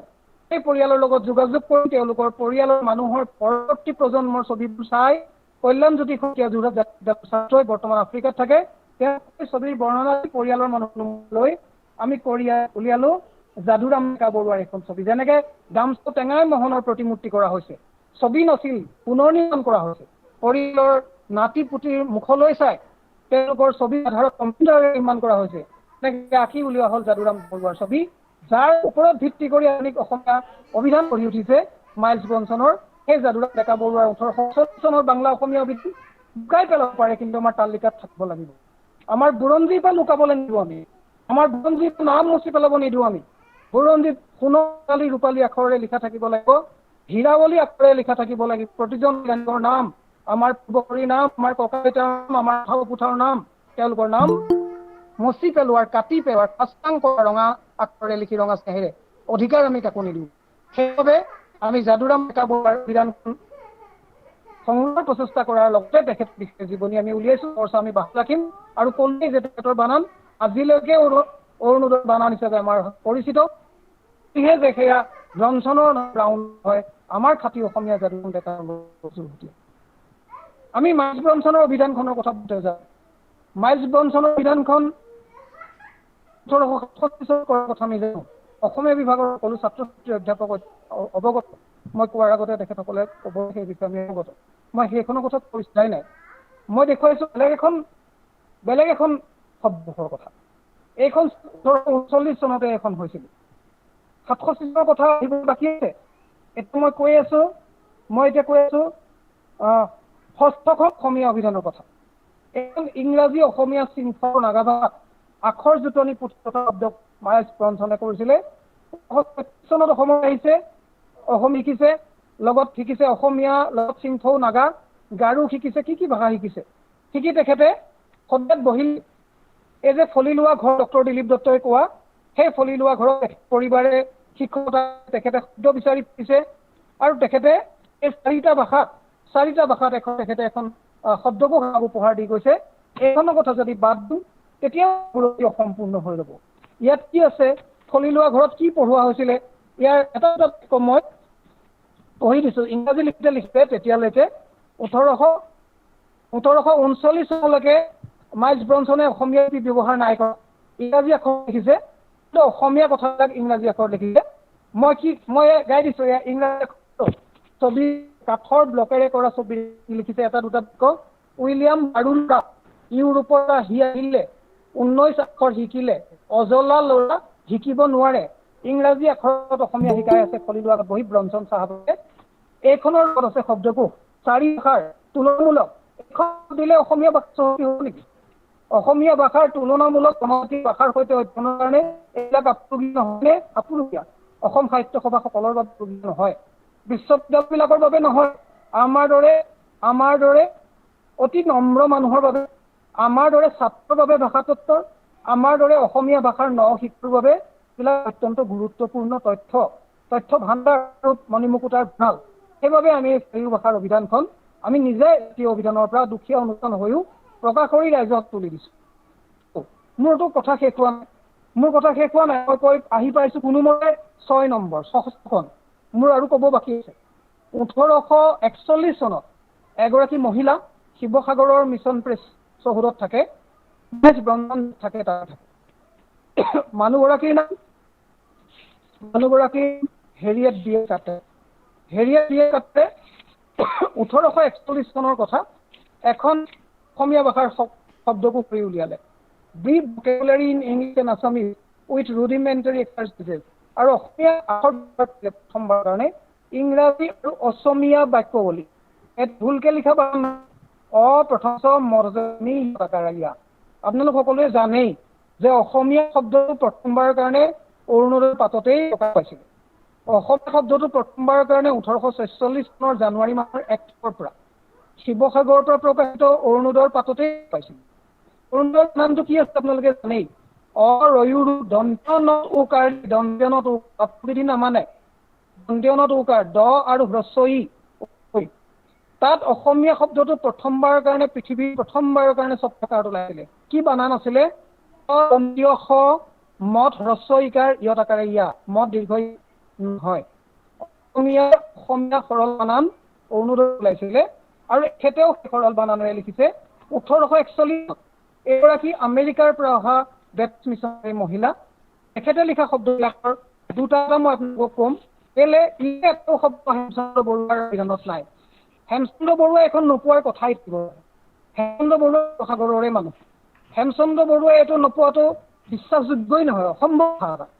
কিন্তু 1841 চনৰ এখন অভিধানত দুগৰাকী, মই কৈছোঁ দুগৰাকী আৰু এটা নাম ল'ম পিছত, বিস্মৃত মাৰ্কিন মহিলা, মই বিস্মৃত দিয়া মহিলাৰ কাৰণে নে মাৰ্কিন হোৱাৰ কাৰণে ক'ব নোৱাৰোঁ, মহিলাৰ কাৰণে চাগে নে খ্ৰীষ্টান হোৱাৰ কাৰণে মই নাজানো। এইগৰাকী মহিলাই যিটো শব্দ পিছত আৰু সংস্কৰণ ওলাইছে, হেৰাবলৈ উপায় নাই। 1864 চনত সুচান আৰু দ্বিতীয় সংস্কৰণ দিয়া যায়। আমি আমেৰিকাৰ কালিফৰ্ণিয়া বিশ্ববিদ্যালয়ৰ পুথিভঁৰালৰ পৰা আমি এইটো অৰিজিনেল কপি আমি তাৰ পৰা সংগ্ৰহ কৰিছোঁ। ইয়াত লিখি থোৱা আছে, এতিয়া আমেৰিকাৰ লাইব্ৰেৰী আমাৰ হাতত মাৰি থোৱা আছে। আপোনালোকক মই দেখাই দিব পাৰোঁ যে এইটো আমেৰিকাৰ লাইব্ৰেৰীত অসমীয়া বুলি লিখি থোৱা হাতে লিখা আখৰ আপোনালোকে দেখিবই পাৰে, ষ্টাম্প মাৰি থোৱা আছে আমেৰিকাৰ পুথিভঁৰালত। মই হাঁহিম নে কাহিম, কৰিলে চকু টুকিম বুজি নাপাওঁ। অসম সাহিত্য সভা ক'লে চাওক আপোনালোকে, ইংৰাজী আজিৰ পৰা প্ৰায় 200 বছৰ আগৰ 170 বছৰ আগৰ চহী। এই চহীৰ এখন এটা জমা দিয়া হৈছে অসম সাহিত্য সভা সকল বিয়াগো বিশ্ববিদ্যালয়ৰ বিশিষ্ট পণ্ডিতসকল কোনেও আৰু কাঁহী পাতটো গা নাকাটিলে যে গোটাব লাগে। আমি নম্ৰ মানুহৰ নম্ৰ আমি গোটালো আৰু গোটোৱাই নহয়, আমি ৰাইজত তুলি দিলোঁ চপাত। আমি গুপ্ত জ্ঞানত বিশ্বাস নকৰোঁ, জ্ঞান গুপ্ত কৰি ৰাখি দিব লাগে। তলা চাবি মা চন্দু কবি বিশ্বাসে। সেইকাৰণে আমি এখন উলিয়াওঁ থকা কেইটামান শব্দ ইয়াতকৈ কোমল শব্দ মই ভাবোঁ আমিও ব্যৱহাৰ কৰোঁ। ইমান কোমল, ইমান মিঠা, ইমান শুৱলা, ইমান সৰা শব্দ। বাদাৰ শব্দটো আমাৰ পেটত থাকে, তাৰ অসমীয়া কৰিছে মুটৰ বাহ। ব্লেংকেটৰ অসমীয়া কম্বল কাপোৰ। ব্ৰেইনৰ মস্তিষ্ক নহয়, পাৰ্চি ভাষাৰ মগজু নাই, মূৰৰ ঘিউ। কেক শব্দৰ অসমীয়া সোৱাদ পিঠা। চেয়াৰৰ অসমীয়া মাটিয়া। ক্লাব শব্দৰ অসমীয়া লিখক। ক্লক শব্দৰ অসমীয়া ধৰণ ঘড়ী। কফিন শব্দৰ অসমীয়া মৰাৰ পেৰা। ডিক্সনেৰী অসমীয়া হৈছে অম্ৰ, মই আগতে ক'লোঁ বম্ৰ। ফাউণ্টেইন অৰ্থাৎ এই যে গৰম পানীৰ নিচিনা ফাউণ্টেইন অসমীয়া মুখ। কাটা কৰা ব্যৱহাৰ। ফৰ্কৰ অসমীয়া কৰিছে মেজৰ পাইপ। গেটৰ পদূলি দুৱাৰ। হস্পিটেলৰ অসমীয়া আপোনালোকে কি কৰিব ইয়াত থকা সকলেও, অসমীয়া মানুহে ক'ব চিকিৎসালয়, কোনোবাই ক'ব স্বাস্থ্য কেন্দ্ৰ, কোনোবাই ক'ব হাস্পাতাল। কিন্তু তাৰ ৱাৰ্ড মেম দুগৰাকীয়ে কি কৈছিল জানে? বেজশাল। আমাৰ ইয়াত কুঠাৰ মাৰিলেও বেজশাল শব্দটো ইমান তেওঁলোকে কৰিছিলে। হুপিং কাফৰ অসমীয়া আপুনি কি ক'ব? তেওঁলোকে বান্দৰী কাহ। ইনজেকশ্যনৰ অসমীয়া আমি কি ক'ম? বেজি ক'ম, তেওঁলোকে কৈছে ফিচকাৰী। প্ৰণালী যুঁজক আমি যুঁজক বুলি ক'ম ভূগোলৰ শব্দটো, তেওঁলোকে কৈছে মাছীয়া মাটি। তেখেতক কুচলা বা মিলাই কিডনী যে থাকে আমাৰ, আমি ক'ম বৃক্ক বিক্ৰী হৈছিলে অসমত কেইদিনমানৰ আগতে, আমি ক'ম বিক্ৰী কৰিছে, তেওঁলোকে কৈছিল ভিতৰ। লক শব্দৰ আমি সঁচাৰ কাঠি। এইখিনি কথা কোৱাৰ কাৰণে সামৰিব নোৱাৰিলোঁ। মই সুধিব বিচাৰিছোঁ মাত্ৰ যে শব্দখিনি বাদ নেকি? শব্দখিনি বাদ দিব লাগে নেকি? হেমকোষৰ পৰা কিন্তু বাদ দিয়া হৈছে। হেমকোষে এটাও শব্দ ব্যৱহাৰ কৰা নাই। মেম চাহাবৰ শব্দ, মিছনেৰী মেম চাহাবৰ শব্দ, খ্ৰীষ্টিয়ান মেম চাহাবৰ শব্দ, মহিলাৰ শব্দ, আগৰ 13 পৰা অহা বিধৰ্মী মানুহৰ শব্দৰ কাৰণে সাধুৰাম ডেকা বৰুৱাই কৈ যোৱা সৰল বানানত লিখাৰ কাৰণে আমি নাজানো। এটাও শব্দ হেমুখত নাই। আমি ভাবোঁ যে ইয়াৰ এটাও শব্দ যদি বাদ দিওঁ, অসমীয়া জাতি এটা কৃতজ্ঞ অশলাগী জাতিত পৰিণত হ'ব, দুখীয়া জাতিত পৰিণত হ'ব। সেইবাবে আমি অসমীয়া জাতীয় বিধানত এই 1864 1841 চনৰ এই অভিধানৰ শব্দকোষৰ দুয়োটা সংস্কৰণৰ আমি প্ৰত্যেক শব্দ আমি অন্তৰ্ভুক্ত কৰিছোঁ। এতিয়া আমি আহি পাওঁ 1867 চনত। আপোনালোকে ইয়াত থকা বহুতেই জানিব সেই কথা। এয়া মাইলছ ব্ৰনছন চাহাবৰ যিখন আটাইতকৈ প্ৰামাণ্য আধুনিক পদ্ধতিত বিশাল অসমীয়া অভিধান, সেই অভিধানখনৰ ইংৰাজী নাম হৈছে ডিকচনেৰী স্বামীজ এণ্ড ইংলিছ। আৰু অসমীয়া নাম দিছিলে অসমীয়া মত হ্ৰস্ব ইকাৰ, কিন্তু দেই অসমীয়া আৰু ইংৰাজী যত কিন্তু হ্ৰস্ব ইকাৰ। মই সামাজিক মাধ্যমত সৰল বানানেৰে লিখি মোক ভুল ধৰি খাং কৰে, গালি খপনি পাৰি খাং কৰে অসমীয়া ভাষাটো বোলে মই শেষ কৰিব লৈছোঁ। কিন্তু এই চাহাব শব্দেই নহয়, শংকৰেও যিবিলাকত এনেকুৱা বানে আছিলে, এই বানানত এইখন অভিধানত কিমান শব্দ আছিলে মাত্ৰ চুই যাম, যিটো আপোনালোকে বহুতে এইখনৰ কথা জানেই। এই অভিধানত আমাৰ 14,000 অসমীয়া শব্দ কিন্তু গোটাইছিলে ব্ৰনছন চাহাবে। মাত্ৰ 30 বছৰ আগতে আমেৰিকাৰ পৰা আহি তেখেতে 14,000 অসমীয়া শব্দ পদ্ধতিগতভাৱে ক্ৰিয়া হয়নে বিশিষ্ট হয়নে এই গোটেইটো ব্যুৎপত্তিগত আৰু পদ বিন্যাস সকলোখিনি কথা কোৱাৰ লগতে অৰ্থ সুন্দৰকৈ তেওঁ লিখিলে। ইংৰাজী আৰু অসমীয়াত অৰ্থৰে সৈতে এই অভিধানখন তেওঁ প্ৰকাশ কৰিছিলে। আৰু এই অভিধানখনত আমি ভাবোঁ যে নিশ্চিতভাৱে যাদুৰাম ডেকা বৰুৱাৰ সহায় লৈছিলে।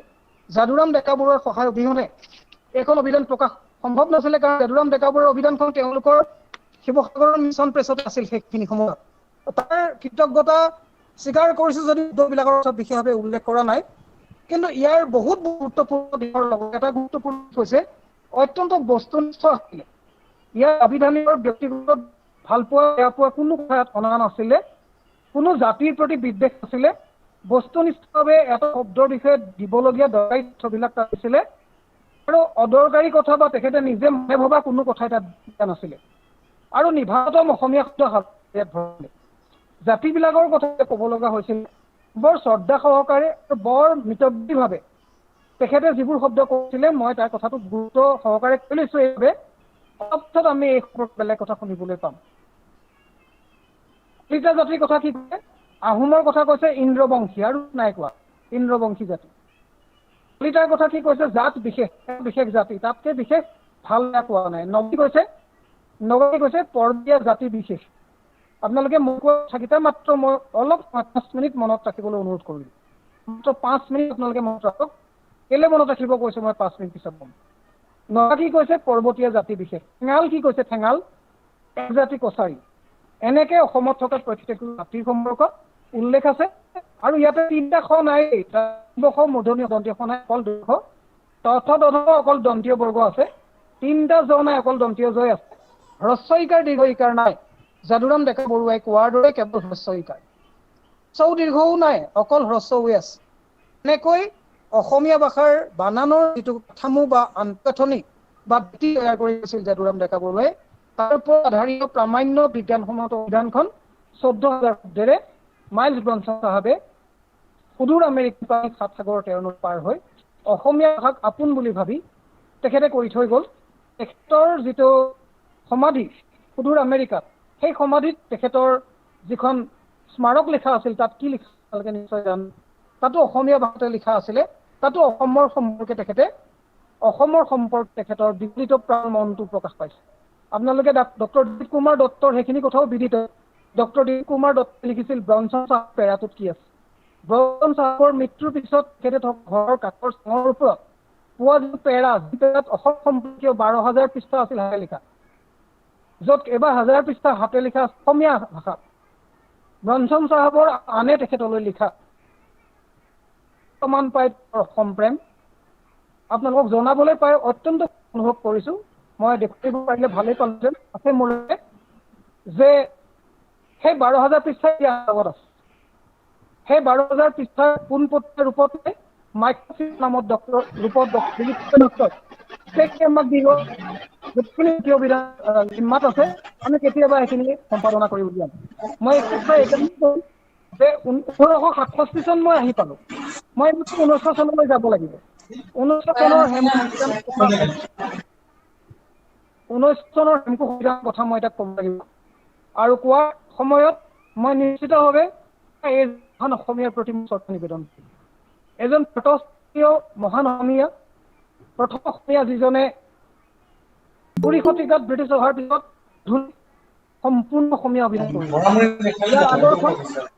ইয়াৰ আগখন অসমীয়া অভিধান মাইলছ গ্ৰন্থ আধুনিক সময়ৰ বাবে অসমীয়া মাতৃভাষা নাছিলে, কিন্তু এতিয়া আমি দেখা পাওঁ যে এজন অসমীয়া মানুহে কৰা 22,000 শব্দৰ পুনৰ জ্ঞান আমাৰ সকলোৰে কাৰণে অত্যন্ত গৌৰৱৰ কথা। আৰু এইজন হেমচন্দ্ৰ বৰুৱাৰ প্ৰতি শ্ৰদ্ধা নিবেদন নকৰাকে আধুনিক অসমীয়া ভাষাৰ সম্পৰ্কে কোনো আলোচনাই সম্ভৱ নহয়। সেইবাবে তেখেতে অত্যন্ত কৰি তেখেতে জীৱনকালতে দেখাও নাপালে, নতুনভাৱে ওলাইছে, সেইবাবে তেখেতে ইয়াক ঘূৰাবৰ সময় নাপালে।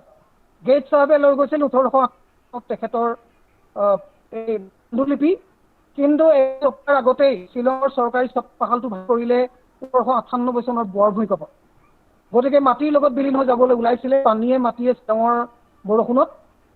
তাৰ পৰা কোনোমতে উদ্ধাৰ কৰি হেমচন্দ্ৰ গোস্বামীক দিলে। গোস্বামী ডাঙৰীয়া আহি শুধৰাই কষ্ট কৰি প্ৰকাশ কৰিলে।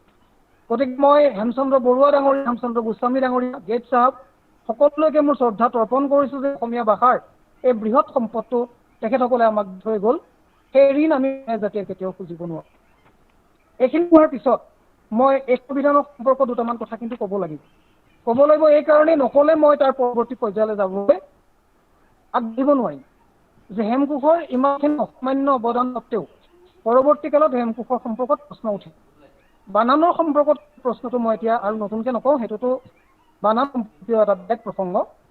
তাত জাতি জনগোষ্ঠীবিলাকৰ প্ৰসংগত অৱমাননা কৰাৰ কথা আছে বুলি বিভিন্ন জাতি জনগোষ্ঠী বাৰম্বাৰ তুলিব ধৰিলে। বিতৰ্ক হ'ব ধৰিলে, বিৰাট বিতৰ্ক, আৰু সেই বিতৰ্কৰ সম্পৰ্কতো কেইবাখনো কিতাপ প্ৰকাশ পাব ধৰিলে। এনে কিতাপবিলাক প্ৰকাশ পাব ধৰিলে, বাতৰি কাকতত হাজাৰ হাজাৰ পৃষ্ঠা ওলালে বিতৰ্কৰ আৱৰ্তত হেমকোষ অসমীয়া জাতি গঢ়িছে নে ভাঙিছে। তাতে কিছুমান শব্দৰ মাত্ৰ মই উল্লেখ দিম, কেইটামান, আৰু পৰৱৰ্তী পৰ্যায়লৈ যোৱাৰ কাৰণে এই আলোচনাখিনিও বৰ প্ৰাসংগিক। তাতে ইতৰ মানুহ বুলি, চোত জাতিৰ মানুহ বুলি, সৰু জাতিৰ মানুহ বুলি কিছুমান মানুহক বৰ হেয় প্ৰতিপন্ন কৰা হৈছিলে। ঠেঙাল জাতিৰ কথা হেমকোষ কি ক'ল, কি ক'লে আপোনালোকৰ মনতেই আছে। মোৰ এটা জাতি কৈছে, এতিয়া হেমকোষে ক'লে যে ঠেং থকা জাতি। অৰিয়া সম্প্ৰদায়ৰ কথা ক'লে বাৰী বামুণী জহৰা খান। চণ্ডালক ডুম বুলি এটা জাতিৰ কথা ক'লে অন্ত জাতি। বুলি এটা জাতিৰ কথা ক'লে গাহৰি খোৱা জাতি। মোৱামৰীয়া মৰাৰ মৰক সকলোকে স্ফুৰ যায় বুলি ক'লে। তিতা ফুল বুলি ফুল এপাহক ক'লে সামান্য মানুহে খোৱা আঞ্জা। তিলনি বুলি ক'লে ইতৰ মানুহে কৰা সকাম। আৰু কাৰ্বিসকল ক'লে কেঁচা মাংস খোৱা এটা সংস্কৃত ক্ৰব্যৰ পৰা অহা। এনেকুৱা বহুতবোৰ শব্দলৈ পৰৱৰ্তী কালত বহুত তৰ্ক হ'ল। সেই গোটেইবিলাক কথাই আৰু নতুন অভিধানৰ প্ৰাসংগিকতা মানুহৰ মনত তুলিব ধৰিলে। হেন সময়তে 1933 চনৰ আগে ৰাধাকান্ত সন্দিকৈ ডাঙৰীয়াই তেখেতৰ প্ৰয়াত পুত্ৰ অষ্টকান্ত সন্দিকৈৰ স্মৃতিত এখন অভিধানৰ প্ৰয়োজন অনুভৱ কৰি অসম সাহিত্য সভাক এই দায়িত্ব অৰ্পণ কৰিলে। আৰু অসম সাহিত্য সভাৰ প্ৰধান সম্পাদক শৰৎচন্দ্ৰ গোস্বামীয়ে কুহিৰাম দাস বুলি এজন কামৰূপৰ সৰ্থেবাৰীৰ মানুহ, অভিধান সম্পৰ্কত কাম কৰিব পৰা পণ্ডিত মানুহ বুলি তেখেতক মতাই আনি চন্দ্ৰকান্ত সন্দিকৈ ভৱনত এই কুহিৰাম দাসৰ হৰুৱাই 80% কাম কৰি এখন চন্দ্ৰকান্ত অভিধান প্ৰণয়ন কৰিলে। কিন্তু এই অভিধানখন ছপা হৈ অহাৰ আগতে সম্পূৰ্ণ সমিতি বহিলে আৰু বহি তেওঁলোকে দেখিলে যে অভিধানত কেতবোৰ তেখেতসকলে নিবিচৰা কথা অন্তৰ্ভুক্ত হৈছে। সেই কথাবিলাকৰ ভিতৰত 1933 চনত প্ৰকাশ পাবলগীয়া চন্দ্ৰকান্ত অভিধানত ক'ত কামৰূপৰ শব্দ সোমাই গ'ল বোলে। কামৰূপৰ শব্দবিলাকৰ সম্পৰ্কত সম্পাদনা সমিতি একমত নহ'ল, যিবিলাক মান্য অসমীয়াৰ শব্দ নহয়। এই শব্দবিলাক তেখেতসকলে অমান্য শব্দ, এই শব্দবিলাক সোমালে মান্য অসমীয়া ভাষা বিজতৰীয়া হৈ পৰিব, ইয়াৰ গৰিমা হেৰুৱাব, ইয়াৰ মহিমা হেৰুৱাব। সেইকাৰণে সেই শব্দবিলাক কাটি কুটি আস্তাং কৰি পেলোৱা হ'ল ৰঙাচিয়াহীৰে। আৰু কুহিৰাম দাস ডাঙৰীয়াক বিদায় দি দিয়া হ'ল। আৰু তেখেতৰ দ্বাৰা সম্বলিত তেখেতৰ পৃষ্ঠপোষক শৰৎচন্দ্ৰ গোস্বামী অসম সাহিত্য সভাৰ প্ৰধান সম্পাদকৰ দ্বাৰা অন্তৰ্ভুক্ত সকলো কামৰূপী গোৱালপৰীয়া দৰঙী শব্দক কাটি পেলোৱা হ'ল আৰু তেখেতসকলক কুহিৰাম দাসক বিদায় দিয়া হ'ল। শৰৎচন্দ্ৰ গোস্বামী ডাঙৰীয়াৰ নামটো কাটি পেলোৱা হ'ল। চন্দ্ৰকান্ত অভিধান ওলালে, কিন্তু চন্দ্ৰকান্ত অভিধান ওলোৱাৰ পিছতো চন্দ্ৰকান্ত অভিধান যিহেতু হেমকোষৰ ওপৰত আধাৰিত আছিলে বানান পদ্ধতিৰ পৰা, আৰু তাৰ সেই শব্দবিলাক যিবিলাক হেমকোষৰ পৰৱৰ্তীকালত বিতৰ্ক হ'ল, সেই শব্দবিলাক প্ৰায় একেধৰণে চন্দ্ৰকান্ত অভিধানত ব্যৱহাৰ কৰাৰ বাবে বিতৰ্ক হ'ল। এই বিতৰ্কৰ পিছত অসম সাহিত্য সভাই আৰু সেই অভিধানখন পিছত আৰু নুলিয়ালে। অসম সাহিত্য সভাই এবাৰেই উলিয়ালে। অৱশ্যে 30,000 টকা সন্দিকৈ পৰিয়ালৰ পৰা তেতিয়াৰ দিনত প্ৰাপ্ত টকা, মই এতিয়াৰ দিনত কিজানি 30 লাখ টকা মানৰ মূল্য হ'ব। সেই টকাখিনি সন্দিকৈ পৰিয়াল দিছিল। চন্দ্ৰকান্ত জীৱন যেনেকৈ দিছিল তেনেকৈয়ে ইন্দ্ৰকান্ত বুৰঞ্জী লিখিবৰ কাৰণে যেনেকৈ দিছিল সন্দিকৈ ডাঙৰীয়াক কৈ, আৰু ইন্দ্ৰকান্ত লিখিবৰ কাৰণে সন্দিকৈ ডাঙৰীয়াক যেনেকৈ দিছিল তেনে সন্দিকৈ ডাঙৰীয়াই দিয়া টকাৰে ইন্দ্ৰকান্ত বুৰঞ্জীখন নোলালে কোনোদিন। সন্দিকৈ ডাঙৰীয়াই দিয়াত ইন্দ্ৰকান্ত ব্যাকৰণখন নোলালে কোনোদিন। সন্দিকৈ দিয়া টকাৰে চন্দ্ৰকান্ত অভিধানখন প্ৰথম সংস্কৰণ ওলালে কোনোদিন। অসম সাহিত্য সভাই এখন গুৱাহাটী বিশ্ববিদ্যালয়ক হস্তান্তৰ কৰিলে আৰু পৰৱৰ্তীকালত গুৱাহাটী বিশ্ববিদ্যালয়ে তাৰ 2টা সংস্কৰণ উলিয়ালে। যিটো পৰৱৰ্তী সংস্কৰণ ওলালে প্ৰায় 33 বছৰ পিছত, সেই সংস্কৰণলৈ পুনৰ ভাষাচাৰ্য গোলোকচন্দ্ৰ গোস্বামী আদিয়ে পুনৰ বিতৰ্ক কৰিলে। সেই বিতৰ্কবিলাক দীঘলীয়া ৰূপত প্ৰকাশ পাইছিলে আৰু সেই বিতৰ্কৰ কথাখিনিৰো এখন গ্ৰন্থ প্ৰকাশ পোৱাৰ প্ৰাসংগিকত আছে যে অসমীয়া অভিধানত কি বিষয়বিলাকে ইমান দিনে ক্ৰিয়া কৰি আহিছিলে। আৰু এইখিনি সময়ত চলিহা ডাঙৰীয়াৰ শব্দকোষ ওলালে। চলিহা ডাঙৰীয়াৰ শব্দকোষ চন্দ্ৰকান্ত অভিধান আৰু হেমকোষ একেটা ধাৰাৰে হয়। গতিকে এই শব্দকোষবিলাকৰ বানান পদ্ধতি আৰু এইবিলাক সংজ্ঞা পদ্ধতি একেটা ধাৰাৰে এটা ধাৰাবাহিকতা, তাত নতুন নতুন শব্দ সংযোজন হৈছে। হয়তো আগৰ অভিধানৰ যিখিনি ভুল ভ্ৰান্তি পৰৱৰ্তী অভিধানকেইখনে হয়তো কমাইছে বা সেইবিলাক হয়তো অতিক্ৰম কৰাৰ চেষ্টা কৰিছে। হেমকোষ শব্দটো চতুৰ্থ সংস্কৰণলৈকে জাতিগত কথা চলি থকাৰ কাৰণেও বহু বাদ প্ৰতিবাদ হৈছিল। এনে পৰিপ্ৰেক্ষিতত 2010 অসমীয়া জাতীয় অভিধান প্ৰকাশ পায়। সেই অভিধানখনৰ মই নিজেই যিহেতু সম্পাদক, গতিকে সেইখনৰ সম্পৰ্কে বা তাৰ সপক্ষে কোৱা মোৰ শোভা নাপায়। সেইখনৰ গুণ গৰিমা কোৱা, সেইখনৰ কৃতি কাহিনী কোৱা মোৰ কাৰণে অনুচিত হ'ব। মই মাত্ৰ তথ্যখিনি ন্যূনতম তথ্যখিনি আপোনালোকক যোগান ধৰিম। মই আপোনালোকক দেখুৱাবলৈ ভাল, ইয়াতে অভিধানৰ সুবৃহৎ 4টা খণ্ড। প্ৰথম খণ্ড প্ৰথম সংস্কৰণ, প্ৰথম খণ্ডৰ দ্বিতীয় সংস্কৰণ, তাৰপিছত দ্বিতীয় খণ্ডটো ইয়াত নাই মুহূৰ্তত, তৃতীয় খণ্ড আছে, চতুৰ্থ খণ্ড ব্যৱহাৰিক জাতীয় বিজ্ঞান অভিধান, আৰু আগে কৈ অহাখিনি অভিধান বিভিন্ন ভাষাৰ বিভিন্ন সংস্কৰণ সেইখিনিওতো আছেই। তো মই মাত্ৰ এই কথাটো ক'ব বিচাৰিছোঁ যে এইখন জাতীয় অভিধানো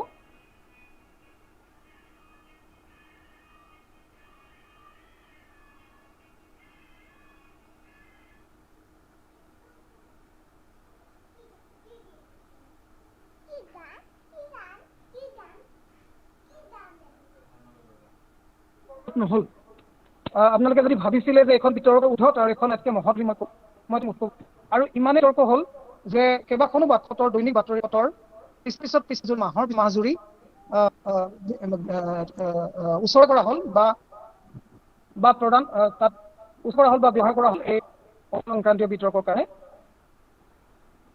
তো তাত বিতৰ্ক আছিলে, মই বিতৰ্কৰ সম্পৰ্কে আপোনালোক অৱগত কৰিম। মই আপোনালোক একো পক্ষৰ পৰা ক'ব নোখোজোঁ। মই আগতে কথা সৰল বানান লৈ প্ৰচণ্ড বিতৰ্ক হ'ল যে ইতিমধ্যে অসমীয়া ভাষা যিটো হেমকোষৰ পৰা 100 বছৰতকৈ বেছি কাল হৈ গ'ল, এটা বানান পদ্ধতি যেতিয়া গ্ৰহণ কৰি ল'লে, সেই বানান পদ্ধতিটো থকা অৱস্থাত যুগলে কিয় ঘূৰি যাব লাগে? বা বুৰঞ্জীৰ যুগলে বা শংকৰদেৱ কীৰ্তনত শংকৰদেৱে নিজেও দন্তীয় লিখিছিল বোলে। শংকৰদেৱ বৰবিজয়ী নাৰায়ণ চন্দ্ৰ গোস্বামীয়ে নিজেই তেখেতে সম্পাদক গৰাকী সেই বানানেৰে উলিয়াইছে। শংকৰদেৱে নিজে অংক লিখিছিল বা তেখেতে জয় জয় যাব যদুৰাম তাত হাজাৰ তেখেতে প্ৰমাণেৰে সৈতে কীৰ্তনৰ সংস্কৰণ উলিয়াইছিলে।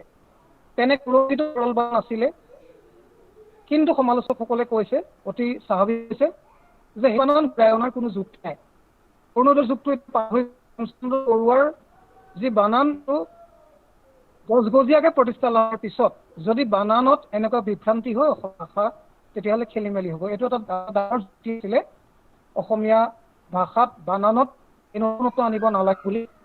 এই সম্পৰ্কত পক্ষে কৈছিলে ভাষাচাৰ্য গোলোকচন্দ্ৰ গোস্বামী, বিপক্ষে কৈছিলে দেখিলে লক্ষ্মীনাথ তামুলী ডাঙৰীয়াই কৈছিলে, নগেন শইকীয়া ডাঙৰীয়াই কৈছিলে, ডক্টৰ ৰাজেন শইকীয়া ডাঙৰীয়াই কৈছিলে, এনেকৈ বহু বিদগ্ধ লোকে পক্ষে কৈছে।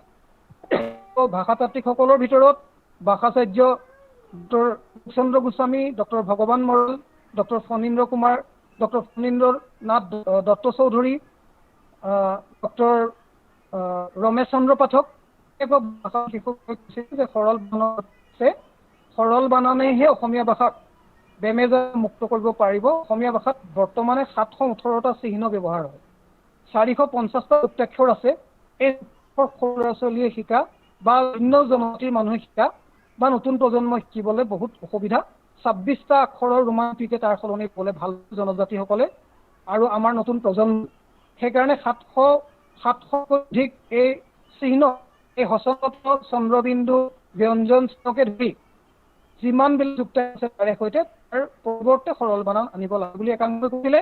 আনফালে তেখেতসকলে কৈছিলে সৰল বানানৰ কোনো প্ৰয়োজন নাই। আৰু এটা কথা আছিলে জাতীয় অভিধান সম্পৰ্কিত যে নামনি অসমৰ শব্দবিলাক ইয়াত ভৰ্তি নালাগে। জাতীয় অভিধানে প্ৰায় 1000তকৈ বেছি কামৰূপ, দৰং আৰু গোৱালপাৰা শব্দ আনি অসমীয়া ভাষা আঁতৰীয়া কৰিছে। কাৰণ মান্য অসমীয়া বুলি এটা কথা আছে।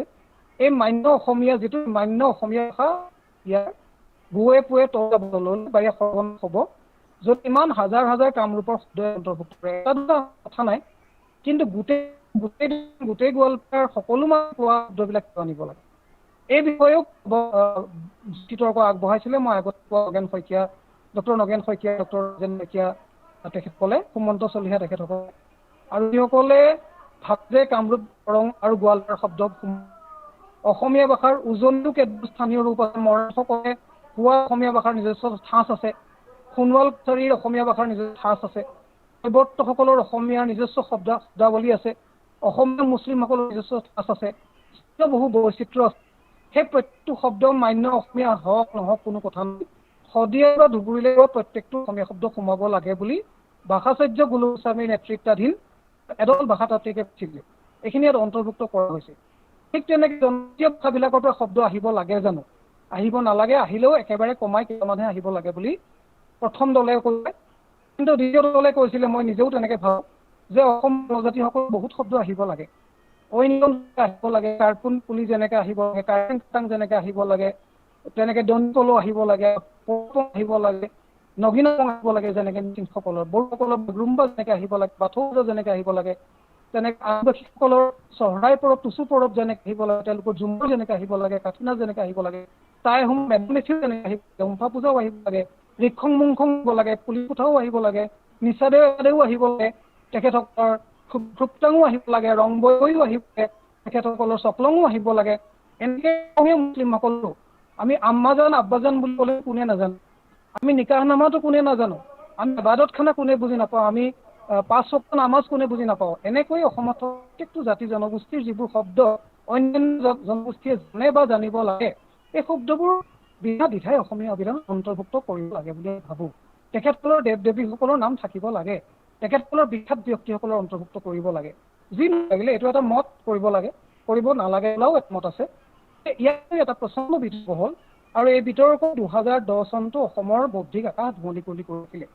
গতিকে ইয়াৰ পৰৱৰ্তী কালত অসমৰ যে কি সিদ্ধান্ত ল'ব, সেইটো ৰাইজৰ দৰবাৰত জনসাধাৰণ সিদ্ধান্ত ল'ব। এটা কোনোবাই দিলেই, একমত তথ্য সহকাৰে দিলেই, এটা যুক্তিৰে দিলেই মানুহ গ্ৰহণযোগ্য নহ'বও পাৰে, বা গ্ৰহণযোগ্য হ'লেও তাৰ কাৰণে সময় লাগিব পাৰে। কেতিয়াবা এটা মত হ'লেও শকৰ পিছত দশক লাগি যায়। এখন ৰাইজে 3 কোটি মানুহে এটা মত গ্ৰহণ কৰিব সময় প্ৰয়োজন হয়। সেইবাবে আমি সময়ৰ কাৰণে অপেক্ষা কৰিবলৈ আমি ৰাজি।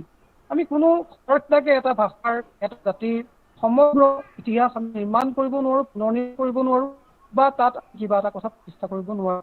কিন্তু নম্ৰভাৱে আমি কিবা কথা কৰিব পাৰোঁ। আমি ইতিহাসক অৱলোকন কৰিব পাৰোঁ, আমাৰ বুৰঞ্জীক আমি ৰোমন্থন কৰিব পাৰোঁ, আমাৰ বুৰঞ্জীৰ পৰা শিক্ষা ল'ব পাৰোঁ। কিন্তু সেই শিক্ষা লোৱাৰ যি বিনম্ৰতা, সি দাবী কৰে ইতিহাসক তাৰ সামগ্ৰিকতাত চোৱাৰ। 1900 চনৰ পৰা যদি যাত্ৰা আৰম্ভ কৰোঁ, হেমকোষৰ পৰা বিক্ৰিয় ইতিহাস লৈ, পংগু ইতিহাস লৈ, ইতিহাসৰ অৰ্ধসত্যৰে যদি আমি আলোচনা আৰম্ভ কৰোঁ, তেতিয়াহ'লে আমি আমাৰ সামগ্ৰিক ধাৰণা আমি গঠনেই কৰিব নোৱাৰিম। সেইবাবে মোৰ নম্ৰভাৱে মই বিষয়নিষ্ঠ হোৱাৰ পৰা নিজকে মুক্ত কৰাৰ কাৰণে চেষ্টা চাই, যে মই নিজেও অভিধানৰ লগত জড়িত, মোৰ কাৰণে বৰ টান মোহমুক্তভাৱে কথা কোৱা।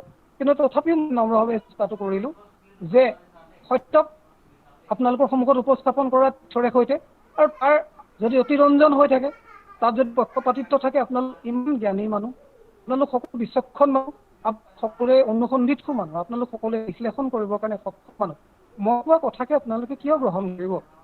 আপোনালোকৰ নিজৰ বিচাৰ বুদ্ধি সেই গোটেইখিনি নিশ্চয় চালি চাব, কিন্তু যেতিয়া চাব অনুগ্ৰহ কৰি সামগ্ৰিকতাৰে চাব।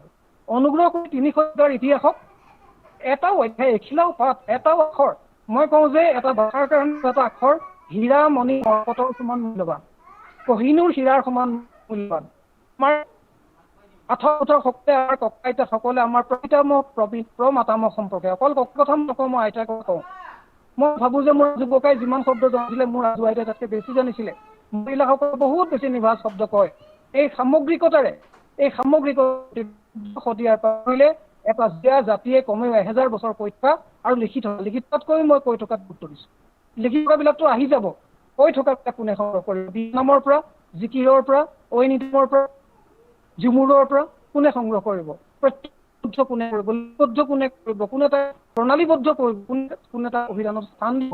সেই গুৰু দায়িত্ব জাতিয়ে আমাৰ সকলোৰে ওপৰত জাপি দিছে, আৰু আজিৰ পৰা সেই দায়িত্বৰ আপোনালোক অংশীদাৰ। মই দুলীয়াজান মহাবিদ্যালয়তো এই জাতি নিৰ্মাণ, ভাষা নিৰ্মাণৰ জৰিয়তে জাতি নিৰ্মাণৰ এই মহত্ব বৃহত্তৰ এই জাতীয় প্ৰকল্পত যোগদানৰ আহ্বান জনাই আপোনালোক সকলোৰে ওচৰত মই বিনম্ৰভাৱে মোৰ শিৰ নত কৰি মোক এই কথাখিনি ক'বলৈ সুযোগ দিয়াৰ বাবে পুনৰ কৃতজ্ঞতা জনাই দুলীয়াজান মহাবিদ্যালয়ৰ হীৰক জয়ন্তী অভিমুখী এই জয়ন্তী যাত্ৰাৰ সফলতা কামনা কৰি মোৰ বক্তব্য সামৰিছোঁ। নমস্কাৰ। ধন্যবাদ ছাৰ। ধন্যবাদ। মানে সঁচাই আপুনি কোৱাৰ দৰে শিহৰিত হৈ উঠিছোঁ। মই নিজে বিজ্ঞানৰ মানুহ, কিন্তু হ'লেও নিজৰ ভাষাটো লৈ যথেষ্ট চিন্তা চৰ্চা কৰোঁ। বহু নজনা কথা আজি গম পাই সঁচাই মানে অতি আনন্দ পাইছোঁ। আৰু আমাৰ যিহেতু এতিয়া ভাষা বা জাতিৰ সংকটৰ সময়, আমাৰ নিজৰ অস্তিত্বৰ এটা বিপন্ন সময় হৈছে, গতিকে যি কি নহওক আপোনাৰ কথাখিনিয়ে আমাৰ মই ভাবিছোঁ সকলোকে যথেষ্ট উপকৃত কৰিছে, আৰু নিজকে নিজৰ জাতীয় পৰিচয়টো বিচৰাৰ ক্ষেত্ৰত যথেষ্টখিনি চিন্তাৰ খোৰাক সকলোকে দিছে। গতিকে এতিয়া মই অনুৰোধ কৰিম, কাৰোবাৰ যদি কিবা সুধিবলগীয়া আছে, খুব কম সময়ৰ, আমাৰ বেছি সময় নাই, আৰু আপোনালোকে প্ৰশ্ন সুধিব পাৰে। আমাৰ সমল ব্যক্তি ডক্টৰ শৰ্মা ডাঙৰীয়ালৈ কোনোবাই কিবা সুধিব পাৰে, যদি সুধিব বিচাৰে এজনকে দেই। অধ্যক্ষ ডক্টৰ শৰ্মা ডাঙৰীয়াক যথেষ্ট ধন্যবাদ জ্ঞাপন কৰিছোঁ, কাৰণ অসমীয়া ভাষাটো লৈ কিমান দিন অন্য ভাষাৰ লগত আজি তেখেতসকলে এইটো কাম কৰি লোৱাৰ কাম হৈছে। সেইকাৰণে মই তেখেতক আকৌ এবাৰ ধন্যবাদ জ্ঞাপন কৰি এই প্ৰচেষ্টা সদায় অটুট থাকিব বুলি আমি আশা ৰাখিলোঁ। ধন্যবাদ। আশীৰ্বাদ কৰিব, আপোনাৰ আশীৰ্বাদ আমাৰ যেন বৰ্ষিত হয়। হয়। তেতিয়াহ'লে আমাৰ যিহেতু বিশেষ প্ৰশ্ন একো কাৰো হয়তো নাই, মই আমাৰ অনুষ্ঠানৰ একেবাৰে শেষৰটি অনুষ্ঠানলৈ আগবাঢ়িছোঁ, শেষৰটি পৰ্বলৈ। আৰু এই ক্ষেত্ৰত আমাৰ মহাবিদ্যালয়ৰ ছচিয়লজি ডিপাৰ্টমেণ্টৰ মুৰব্বী অধ্যাপক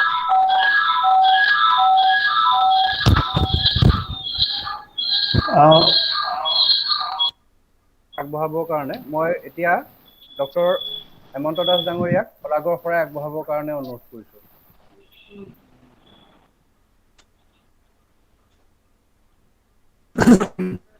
মোক কোনোবাই মিউট কৰি দিছে দেখোন।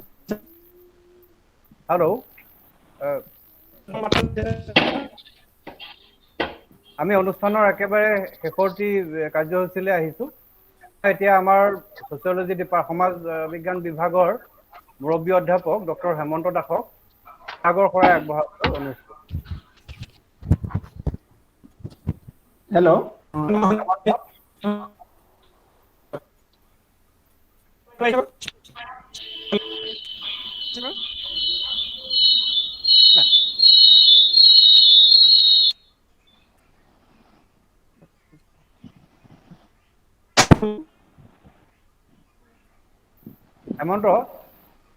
হেমন্ত শুনিছানে? নাই, তোমাৰ মিউট হৈ গৈছে যে, তোমাৰ মাইক্ৰফোনটো মিউট হৈ গৈছে। এই আনলক মোৰ হেৰি হৈছে নেকি প্ৰব্লেম হৈছে নেকি এতিয়াও মিউট হৈ মাজে হেল্ল' মাজে মাজে মিউট হৈ গৈছে। এতিয়াও মিউটে হৈ আছে। হ'ব দেই।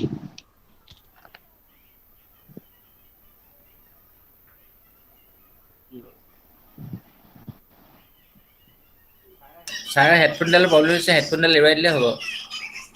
হেমন্ত এতিয়া ঠিক আছে। এইটো হেমন্ত নহয়। আৰু হেমন্ত।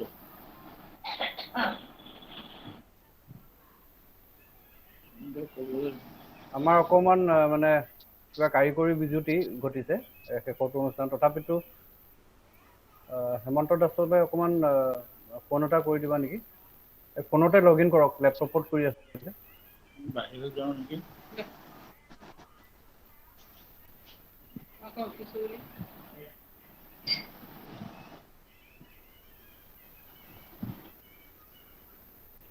আমাৰ আহিছে।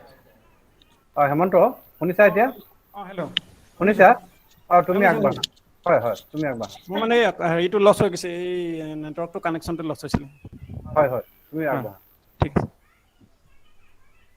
শ্ৰদ্ধাস্পদ আজিৰ আমাৰ এই দুলীয়াজান মহাবিদ্যালয়ৰ বক্তৃতানুষ্ঠানৰ সন্মানীয় অধ্যক্ষ মহোদয়, আমাৰ সন্মানীয় অতিথিসকল, প্ৰথমতে মই মোৰ এক অভিজ্ঞতাৰ কথা কৈ ল'ব বিচাৰিছোঁ যে আজি এই অনুষ্ঠানত থাকি সঁচাকৈ মই নিজকে ধন্য অনুভৱ কৰিছোঁ যে যোৱা প্ৰায় 2 ঘণ্টা আমি তন্ময় হৈ শুনি আছিলোঁ যে ভাৰতীয় অসমৰ ভাষা সংস্কৃতিৰ বিষয়ে যিখিনি আমি গম পালোঁ, আচলতে এতিয়া আমি গম পাইছোঁ যে ভাষা সংস্কৃতিৰ ক্ষেত্ৰত আচলতে আমি এজেগাত তেনেই পানীকেঁচুৱা হৈ আছোঁ। আমি আচলতে অভিধান সম্পৰ্কে একোৱে নাজানো। আমি সিদিনা আজি কিছু সময় আগলৈকে আমি হেমকোষৰ কথাটোকে আমি মূল বিষয় বুলি আচলতে ভাবি আছিলোঁ। তাৰ আগতে আমি যদুৰাম ডেকা বৰুৱাৰ অভিধান সম্পৰ্কে কিছু কথা শুনিছিলোঁ যদিও, যে আমাৰ যে ভাৰতীয় অসমৰ ভাষা সাহিত্যৰ ক্ষেত্ৰত লেখকৰ অভিধানৰ ক্ষেত্ৰত এটা ইমান ডাঙৰ ইতিহাস লুকাই আছে, এই কথাষাৰ আমি কোনোদিনে গম পোৱা নাছিলোঁ। গতিকে আজি এই বিষয়বিলাক আমি জানিবলৈ পাই সঁচাকৈ নিজকে ধন্য মানিছোঁ। আৰু শৰ্মা ডাঙৰীয়াক আমি মোৰ ফালৰ পৰা ব্যক্তিগতভাৱে মই অশেষ ধন্যবাদ জ্ঞাপন কৰিছোঁ।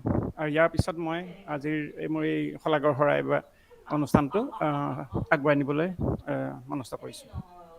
সৰ্বপ্ৰথমে মই আজিৰ এই অনুষ্ঠানটোত আমাক অসমৰ যি ভাষা সাহিত্যৰ যি ইতিহাস আৰু আমাৰ অভিধানৰ যি বৃহৎ ইতিহাস, এই ইতিহাসটোৰ বিষয়ে আমাক সবিশেষ জনোৱাৰ বাবে মই অসমৰ এজন স্বনামধন্য সাহিত্যিক তথা আমাৰ অসম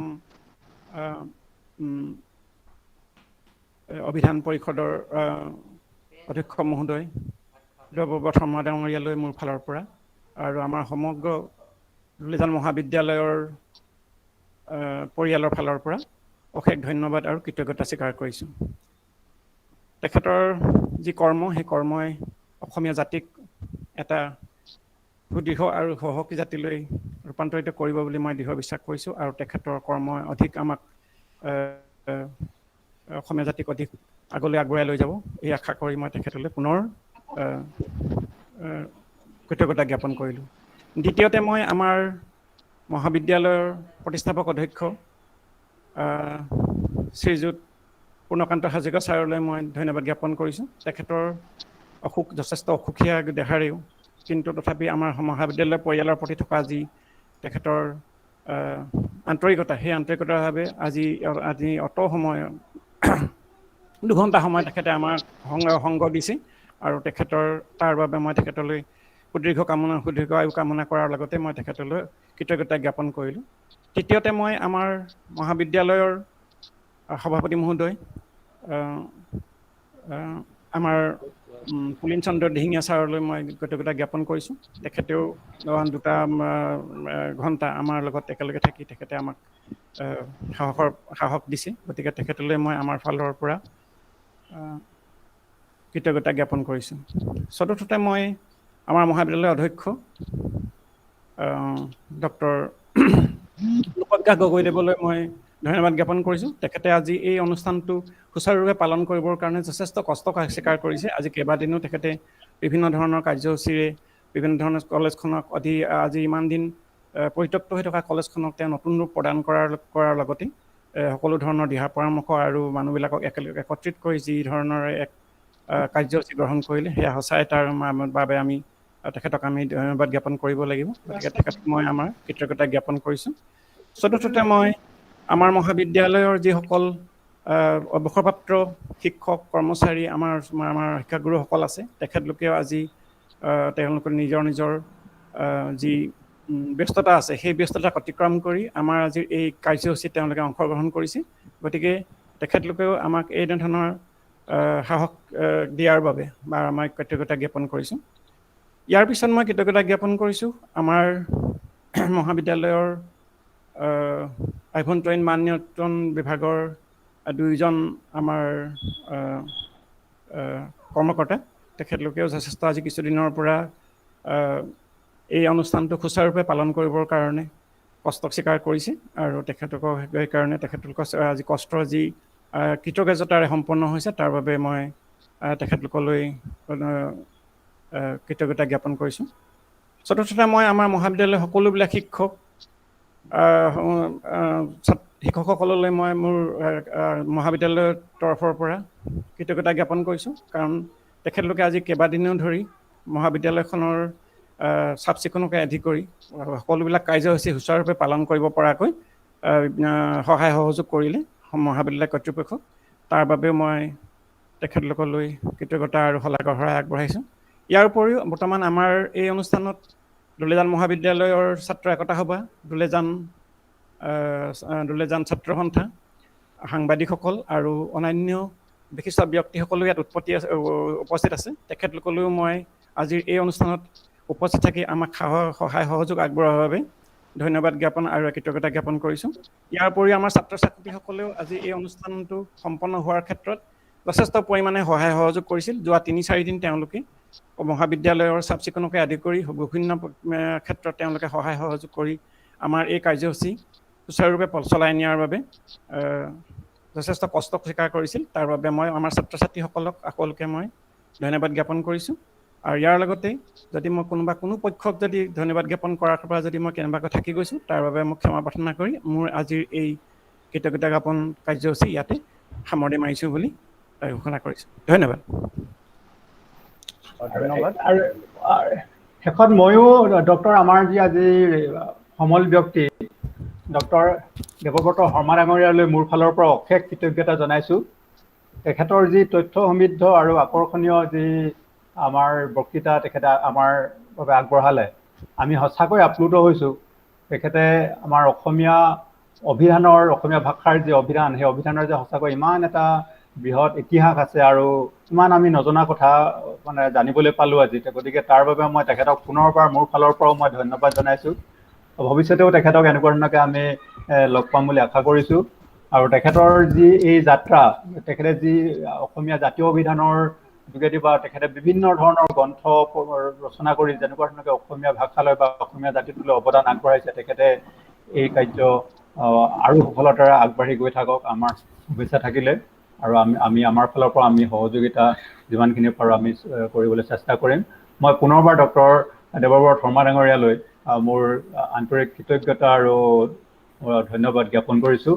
তেখেতে খুব সুন্দৰ এটা বক্তৃতাৰে আমাক আজি সমৃদ্ধ কৰিলে। ধন্যবাদ। মই নিজেও এষাৰ কোৱাৰ ল'ব বিচাৰিছোঁ। সেয়া হ'ল আপোনালোকে মাতি ইমানখিনি নিৰ্ধাৰণ কৰা সময়ত চাগে বেছিয়ে ক'লোঁ আৰু মই পাহৰিয়ে গ'লোঁ চব। সাধাৰণ মই আজি কিমান সময় হ'ল মই নিজেও পাহৰি গ'লোঁ চাবলৈ। ক্ষমা কৰিব আৰু মই ক'তো নাছিলোঁ, তাৰ কাৰণে ক্ষমা কৰিব। মই স্মৰণিত আপোনালোকক কৃতজ্ঞতা জনাইছোঁ যে তেওঁলোকে মূল্যৱান সময় মোক দিলে আৰু আপোনাৰ ইমান পবিত্ৰ মুহূৰ্তৰ লগত জিতা খুৱাই দিলে। মোৰ শেষ কথাটো যে অসমীয়া জাতীয় অভিযান নহয়, এইটো অসমীয়া অভিযান তাৰ নহয়, এটা অভিযান অভিধান হয়।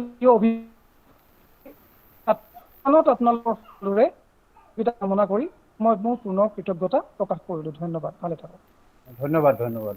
আচলতে নহয়, এইখিনিতে মই অকণমান থুলমূলকৈ কথা এটা কওঁ। মানে আমি অসমীয়া হিচাপে মানে ভাষাৰ ক্ষেত্ৰত এতিয়া বৰ্ণৰ যিখিনি কথা আপুনি ক'লে, চিহ্ন বৰ্ণ, যিমানে বেছি চিহ্ন বা বৰ্ণ হয় সেই বুলি আমি খুব গৌৰৱবোধ কৰি আছিলোঁ।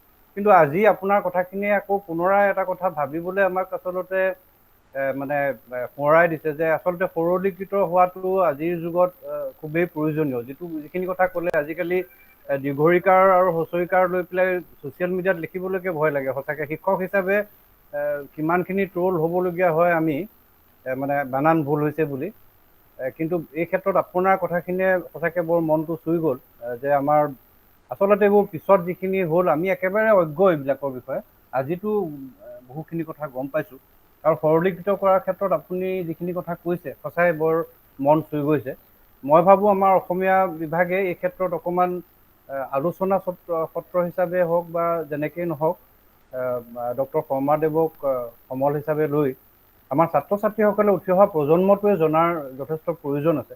ভাষাটোতো মৰিবলৈ গৈয়ে আছে। আমাৰ যিসকল ছাত্ৰ ছাত্ৰী অসমীয়া মাধ্যমত আছে তেখেতসকলেই ভাষাটোক ধৰি ৰাখিব লাগিব, কিন্তু লগতে সেই ইতিহাসখিনি জনাৰো বৰ প্ৰয়োজন। গতিকে আমাৰ ভাষাৰ ঠিকাদাৰী কৰা বুলিয়ে ক'ব লাগিব। মই কৈছোঁ, অপ্ৰিয় হ'লেও মই আজিকালি কওঁ, অসম সাহিত্য সভাই সেই ৰোলটো প্লে' কৰিব পৰা নাই আচলতে। আমাৰ বহুখিনি কথা তেখেতে কোৱাৰ দৰে লুকুৱাই ৰাখিছে। গতিকে এই ক্ষেত্ৰত মই অসমীয়া বিভাগক অকণমান অনুৰোধ কৰিম তেখেতসকল যাতে আগবাঢ়ে। ধন্যবাদ, আকৌ কৃতজ্ঞতা জনাইছোঁ। ধন্যবাদ জনাইছোঁ আৰু কৈ থকাটো উচিত হ'ব। তথাপিও তেখেতে প্ৰসংগটো উত্থাপন কৰিলে কাৰণে মই কওঁ, আমাৰ অভিধানখনৰ যিটো ছফ্টৱেৰ এইটো আমেৰিকাত নিৰ্মাণ কৰিছিলে এজন যুটীয়া অসম ইন্দ্ৰকান্ত দত্ত, আমাৰ প্ৰতিবেশী, আৰু তেওঁৰ ভাতৃ। তেওঁ প্ৰথমতে তাৰ পৰা সমল বিচাৰিছে আখৰ কিমানখিনি অসমীয়া ভাষাৰ, আখৰখিনি দিবলৈতো আৰু অসুবিধা লগা নাই, স্বৰবৰ্ণ দি পঠালোঁ। তাত আমি আমাৰ অভিধানত সংগৃহীত শব্দবোৰ তেওঁক সেই স্তৰত ভৰাবলৈ যেতিয়া তেওঁ প্ৰত্যেক দিনা মানে আচৰিত হৈ কৰে, আপুনি ইয়াতকৈ বেছি যুক্তাক্ষৰ কিমান? আমি ব্যাকৰণত পোৱা মতে 40টামান যুক্তাক্ষৰ আছে বুলি ভাবিছিলোঁ। সেই যুক্তাক্ষৰ তালিকাখন তেওঁ কয় মেইলত কয় ক'ত 40টা যুক্তাক্ষৰ আছে, 60টাতকৈ বেছি যুক্তাক্ষৰ কালিয়ে দিলে দেখোন শব্দবিলাকত। তাৰ দিনা আকৌ ক'ত 60টা আছে, 100 পাৰ হৈ গ'ল দেখোন। আমি এতিয়া গোলক গোস্বামীকে ধৰি জনাসকলক কওঁ, আমি দেখোন পোৱাই নাই, তুমি ইমান ক'ত পালা? শব্দবোৰ লিখিবলৈ যাওঁতেহে আমিতো লাখ লাখ শব্দ পালোঁ, শেষত 4.5তকৈ বেছি পাৰ হৈ গ'ল। ভাষাচাৰ্যক গোলক গোস্বামীয়ে ভুকি চুই কৰ্ণত হাত দিলে। জীৱন মই অসমীয়া ভাষাৰ সাধনা কৰি ক'লোঁ, মই নিজে জনা নাছিলোঁ অসমীয়া ভাষাৰ ইমান যুক্তাক্ষৰ। এতিয়া আমাৰ দত্ত ডাঙৰীয়াকে ধৰি ইয়াত থকা সকলোৱে বুকুত হাত দি কথাটো কওকচোন, আমাৰ সন্তানবিলাক, আমাৰ যিবিলাক নাতিপুতি হ'ব, তেওঁলোকক আপোনালোকে বানানত আৰু কিমান জুৰি জীৱনৰ সময়ত ব্যতিক্ৰান্ত হ'বলৈ দিব? আপোনালোকে সকলোৱে কওক যে নিয়োজনৰ দৈনজ্ঞ লিখোঁতে আপোনালোকে সদায় থমকি ৰ'বলগীয়া নহয়নে? বিজ্ঞান লিখোঁতে বিজ্ঞান হৈ নাজানে?